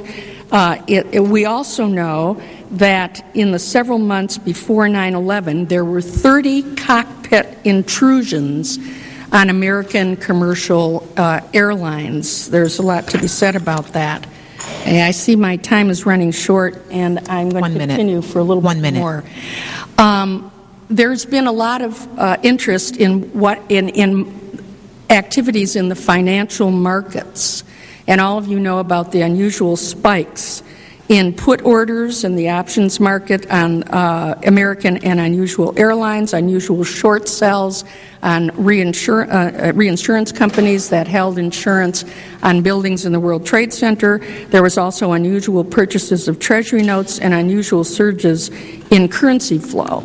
Now, one of the staff reports, which was published sometime after the 9/11 Commission report, did go into great detail on the SEC investigation of activities in the financial markets. And I am, the research is impressive and persuasive in terms of the activity that went on in the American market. And the evidence persuades me that it was not related to al-Qaeda. But there, and that was the point that the staff made, that there's no evidence that al-Qaeda was involved in any of the manipulations in in American financial markets. However, there are questions that remain. The SEC examined 9.5 million transactions. That sounds like a lot until you calculate the number of transactions that go on in a week's period of time. So all we know is that they looked at transactions for the weeks before 9/11. So if I checked that out and included the weeks of August through September 9th, and that represents 17.6% of all the transactions. So we have to ask some questions about their methodology. Furthermore, they depended on the word of overseas sources, and they claimed they were unable to check that. They indicate difficulty in investigating offshore and shell companies. Nobody has explained why the president of the German National Bank, speaking publicly a number of times in the week after 9/11, why such a person would suggest insider training in, quote, airline and insurance stocks and gold and oil futures. The staff reasoned that only Al-Qaeda could have been the source of such insider training. I think we have to ask some questions about the possibility of other individuals who might have been hidden Al-Qaeda supporters or others with access to this intelligence, particularly from overseas. And, of course, we just have to ask, how are our financial markets actually protected? Ms. Rosenthal, I think that's... Okay, let me just show one more slide. And we have about one more minute, and then we're going to have to go to the question. Let's go to the categories and overall distributions of the threat warnings. Okay. With some graduate students helping me, we collected from what we considered to be responsible sources as many of the threat warnings as we could find on the web, in newspapers, from reliable books. And among the thousands of threat warnings we collected, we found 144 unique threat warnings, because there's a lot of repetition of these, and we were able to categorize these in a variety of ways. And you can see from the chart what we found. It turns out that 21% of the unique warnings, 21% of the unique warnings were about terrorists hijacking planes and crashing them into buildings and American landmarks. I am willing to make an assessment. I have a number of quotes from various individuals here that you have all heard, but my final assessment is this. 9/11 could have been prevented. You can move forward to this mic. It's toward the end. 9/11 could have been prevented or at least contained. There was enough specificity in the pre-9/11 information to institute these security steps: harden cockpit doors and tighten airport security. Okay. And I thank you very much for indulging me. All right. Thank you very much. And I just want to, yes, indeed. There is indeed so much information and so little time. Unfortunately, the Commission did not air this information, which is why we're holding these briefings today.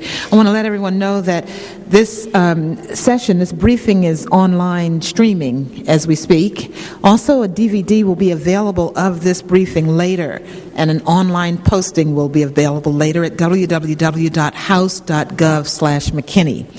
We're going to move now briefly to the question and answer segment, and I'm going to urge you to please keep your questions very brief and concise, and your responses as well, so we can get to our final panel before lunch, which is scheduled at 1. Okay, let's begin with Mike Rupert. Mike. Brief procedural issue. Since you've combined two panels, we have lost one question per questioner. If I ask very short, brief questions, may I get the two questions, one from the first panel that you've combined into this one? And they will be very short. Yes. Okay, first of all, it's a great panel. I know most of you. I haven't met you, Marilyn.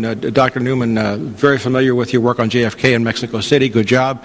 You three guys and I have presented a number of times, and I salute you. My first question, I'll direct it first to John Newman, but then the other guys can jump in. To summarize the Ballad of Omar Saeed Sheikh, which I'll call it the Ballad of Omar Saeed Sheikh, basically we have a guy who was a Pakistani ISI asset, we'll call him that, who, on orders of General Mahmoud Ahmad, the head of the Pakistani ISI, wired $100,000 to Mohammed Atta shortly before the 9/11 attacks. Thanks to Professor Michel Chossudovsky of Canada, who's written extensively on this and talked about it, we know that the head of the Pakistani ISI is de facto approved by the DCI here in the United States, Director of Central Intelligence, and there's a close ongoing relationship. Also, Congressman Dana Rohrabacher, who is a colleague of Congresswoman McKinney's in open hearings, which I have quoted in my book, Crossing the Rubicon, documented extensively that the Pakistani ISI was used by the United States government, specifically the CIA, to arm the Mujahideen and the roots of al-Qaeda and the Taliban, especially in the years leading up to 2001. I and many others have drawn the conclusion that Omar Saeed Sheikh and General Ahmad wired this $100,000, could not have wired this $100,000 to Mohammed Atta without the approval, if you will, of the Director of Central Intelligence and the U.S. National Security Establishment. How do you feel about that? I don't know. I just really don't have a feel for that. I just know that we were mindless in our approach to the ISI in Pakistan, not just at 9/11, but going all the way back into the 80s.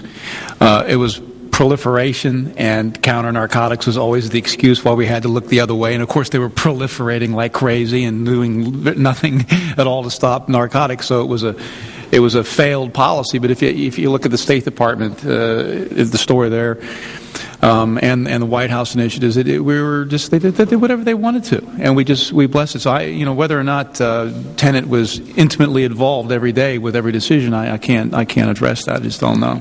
All right, Nafis, do you have a feel on that? I won't answer you directly, but what I will do is refer you to a few interesting things that I've mentioned in my book. One report that I read, this guy he's British. In 1998 to 99, there was a report in one of the British press that Ahmed Omar Sheikh Saeed was offered amnesty by the British security services that, if you come to the UK, obviously we'll have to arrest you, but if you work with us as an informant, then you can live in London as a free man. Mm-hmm. Subsequently, he was seen in between 2000 and 2001 by people who recognized people who knew him before he actually went on to join Al-Qaeda. He was seen in those months several times. He'd come in and out of the UK.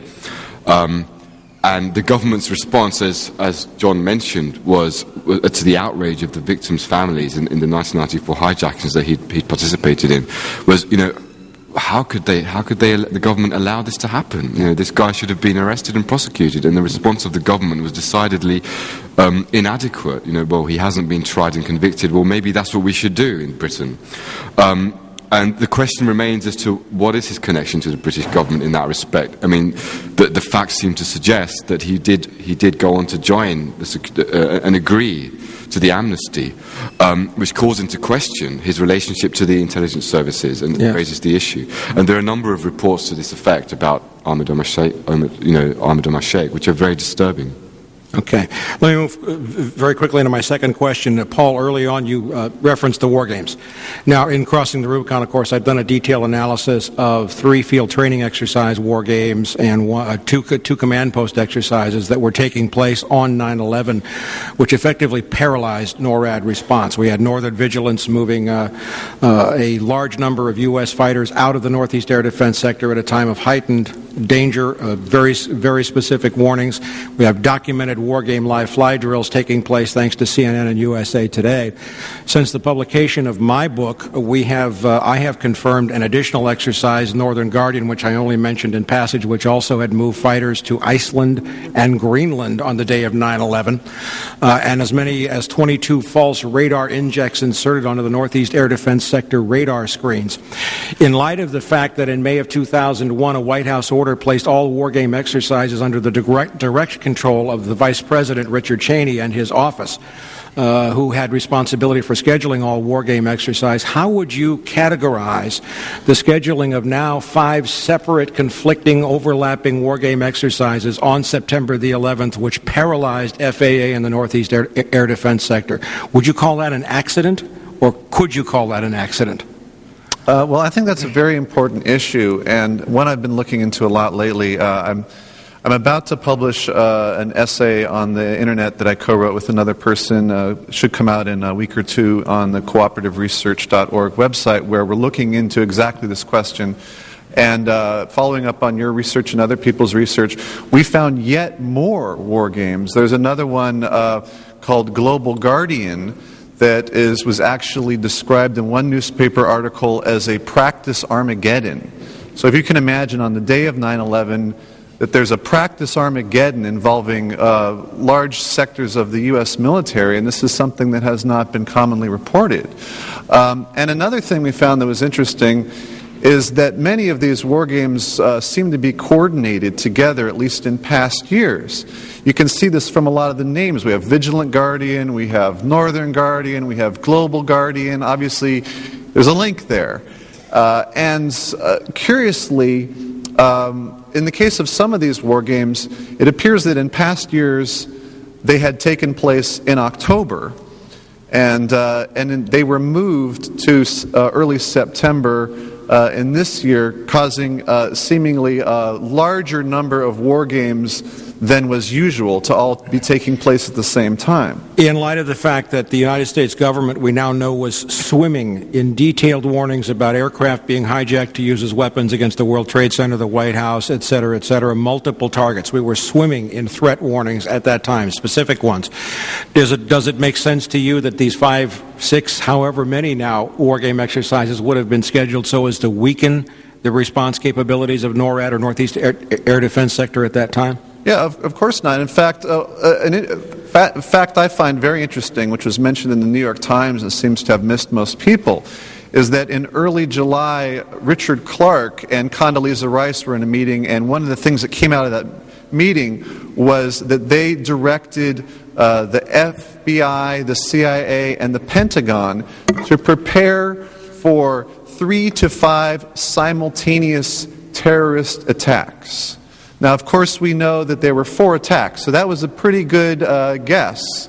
And as far as we know, although they were directed very urgently to do something about this, we have no evidence that they actually did make those types of preparations. Instead, they were going ahead with all these training exercises, in the case of the Pentagon, which, in that time of great extreme danger, just didn't make sense. So I think this is one of the most important issues that we really have to look in great depth. Okay, Mike, no more questions. You've artfully turned one question into 5, so I'm going to ask for our Wayne Madsen to please honor the one question. That's right. You can't trust those California guys. My question is on the financing. I was wondering if any of you have looked into the activities of Russian arms dealer Victor Butt, who was transporting weapons, passengers, providing other air services for the Taliban and Al-Qaeda from his base of operations in the United Arab Emirates. If I could just interrupt there. I believe I'm on the schedule to speak a second time, and I'm actually going to speak at some considerable length about Victor Butt. Oh, okay, that's good. Why don't we save that until the next panel discussion then? The thing on the other intelligence director who resigned from an agency that was affiliated with Al-Qaeda activities, and he was the head of Saudi intelligence, Prince Turki Al-Faisal, who, by the way, has now been named by Saudi Arabia as the replacement ambassador for Prince Bandar.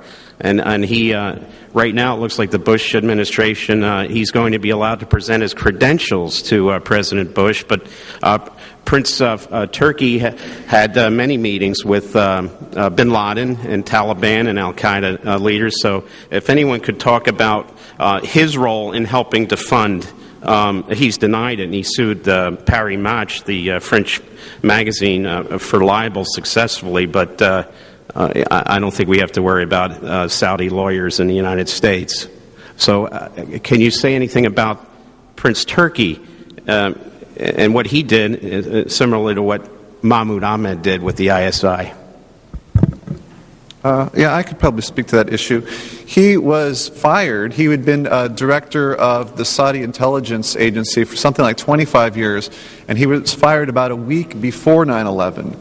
And I believe the Wall Street Journal and maybe one or two other newspapers actually speculated that his firing may have been a result of the Saudis having foreknowledge of the 9/11 attacks and essentially trying to cut their losses because of his deep involvement with Al-Qaeda. So that certainly is one possibility. And there are numerous press reports that suggest that he was visiting bin Laden in Afghanistan a number of times. He was participating in some very important meetings that involved Saudi intelligence and the bin Laden family outside of Osama, where large payments were made, agreements that we're going to send so many hundreds of millions of dollars over the next few years to Al-Qaeda, and in return, you promise not to attack Saudi Arabia. So there are all these different things that really need to be addressed, and the many 9/11 relatives have joined this Saudi lawsuit that have named him and many other people as essentially accomplices to the 9/11 plot. Unfortunately, he was taken off of that lawsuit because he has diplomatic immunity as a result of being an ambassador. I'd like to piggyback on that point, too, that the Crown Prince Abdullah did go to Afghanistan in early May to try and argue the case for not conducting attacks on the United States from Afghanistan. And I don't have time to go into the details of that, but if you look closely at that, I've always had the sneaking feeling, looking at the material, or what we do know about it, that it betrayed an early knowledge that the Saudis may have had of the attack. I'd first like to thank people who compile reconstructions and chronologies without which analysis and conclusions are not possible. Prince Turki, has he not just been announced as the new ambassador here in Washington? I guess so. Yeah, yesterday. Wow. In view of what's just been said here. Let me just direct one question, a brief one, to Dr. Rosenthal, whose presentation I really appreciated. The question has to do with this wonderful quote about George Tenet, the fingerprints of bin Laden being all over this. What is your source for that? Do you remember? I have a slide that lists all my sources. Okay. That's totally unreadable. I will give you my card. Well, we can get together later. I hope it was Michael. Well, if it was Michael Gettler, then that's my source. I've written about this. If it was someone else, that would be nice confirmation. My recollection is that it was from the Washington Post. Yeah, okay, it was Michael Gettler. In our business, we have to be careful about false confirmation, okay? Sure. Let me tell you why I think that's important. He also said, that is, George Tenet, having breakfast with his patron, Senator Boren, as George Tenet is interrupted by one of his aides saying what had happened at buildings up in New York, he is quoted as saying, this has the fingerprints of Osama bin Laden all over it, and I wonder if that fellow taking flight training is involved. Now, why is that important? That is important because it shows me that George Tenet was fully briefed, fully informed about Moussawi, and that as night follows the day, the President of the United States was fully informed about Moussawi as well, because George Tenet was keeping him up to date on all this. And so the thing that has been prohibited from us knowing, i.e., the role of the President of the United States and the Vice President, what the President and the Vice President knew before 9/11, not covered in the Joint Committee report, not covered in the 9/11 Commission report, never covered. It's never covered, not even with respect to the commissions on Iraq. We know, at least from Michael Gettler in the Post, if that quote is correct, that Tenet knew that this was Osama bin Laden's operation, and he also knew about Moussawi taking flight training in Minneapolis. And as I say, we can't be 100% sure, but I think it's a fair guess. It's a very good guess that the President knew chapter and verse about that and did nothing. In fairness, I would like to contrast it with a quote when the President was told that the first plane had hit, I believe by Andrew Card when he was in Sarasota about to enter the elementary school. Okay? And this is from the Sarasota Herald Tribune. what he's quoted as responding, okay, and I haven't double-checked this, as I have the Tennant quote. He was told that a plane hit the World Trade Center. The aide to Tennant said the World Trade Center has been attacked by a plane. Okay? And the President's response, if the quote is accurate, okay, said, "Wow, bad pilot." I would maybe add that in the 9/11 Commission report, there is a little bit of discussion, although they didn't interview Colleen Rowley separately from the Joint Committee or the other people in Minnesota, but using their material, the focus on Moussaoui fit within that framework of knowing what it was about, because at one point a supervisor was berated by someone at headquarters. They don't name people in most places. FBI headquarters says to the Minnesota supervisor, "You're just trying to get people all stirred up," when they wanted to look at Moussaoui's materials. And he said, "Yes, I am, because I'm afraid that he's going to run a plane into the Twin Towers." Then they sent a memo to CIA on the same issue to look for him abroad, and the CIA memo alerted them, saying that we have reason to suspect that this person may be a suicide hijacker. Now, this is all prior to 9/11. Suicide hijacker is a pretty interesting term to take prior to 9/11. Yeah, well, the way they found out about Moussaoui's terrorist ties was by doing an end run around the bureaucracy. The people in Minnesota had to go to the folks they knew at headquarters in Langley, CIA headquarters, asked them to send a cable out to the field to Paris. And through liaison there in Paris, CIA got the answer that, yes, he was tied. And George Tenet was drawing on that information when he made that comment. So a lot was known and a lot was told, and there's no acknowledgement whatever in the 9/11 report about that. Can we give our panelists a hand here?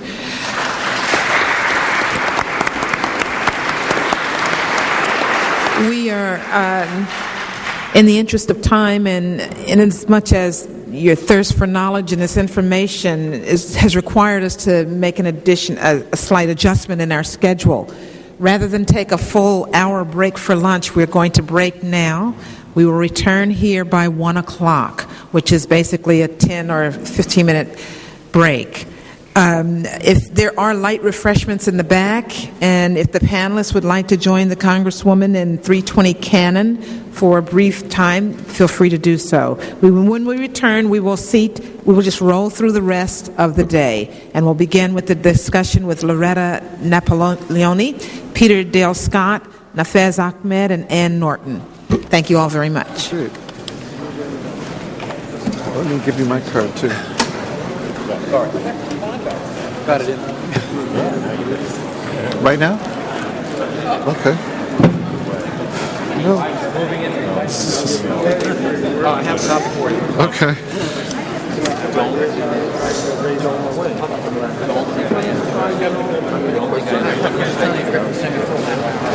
What's that? Various other people.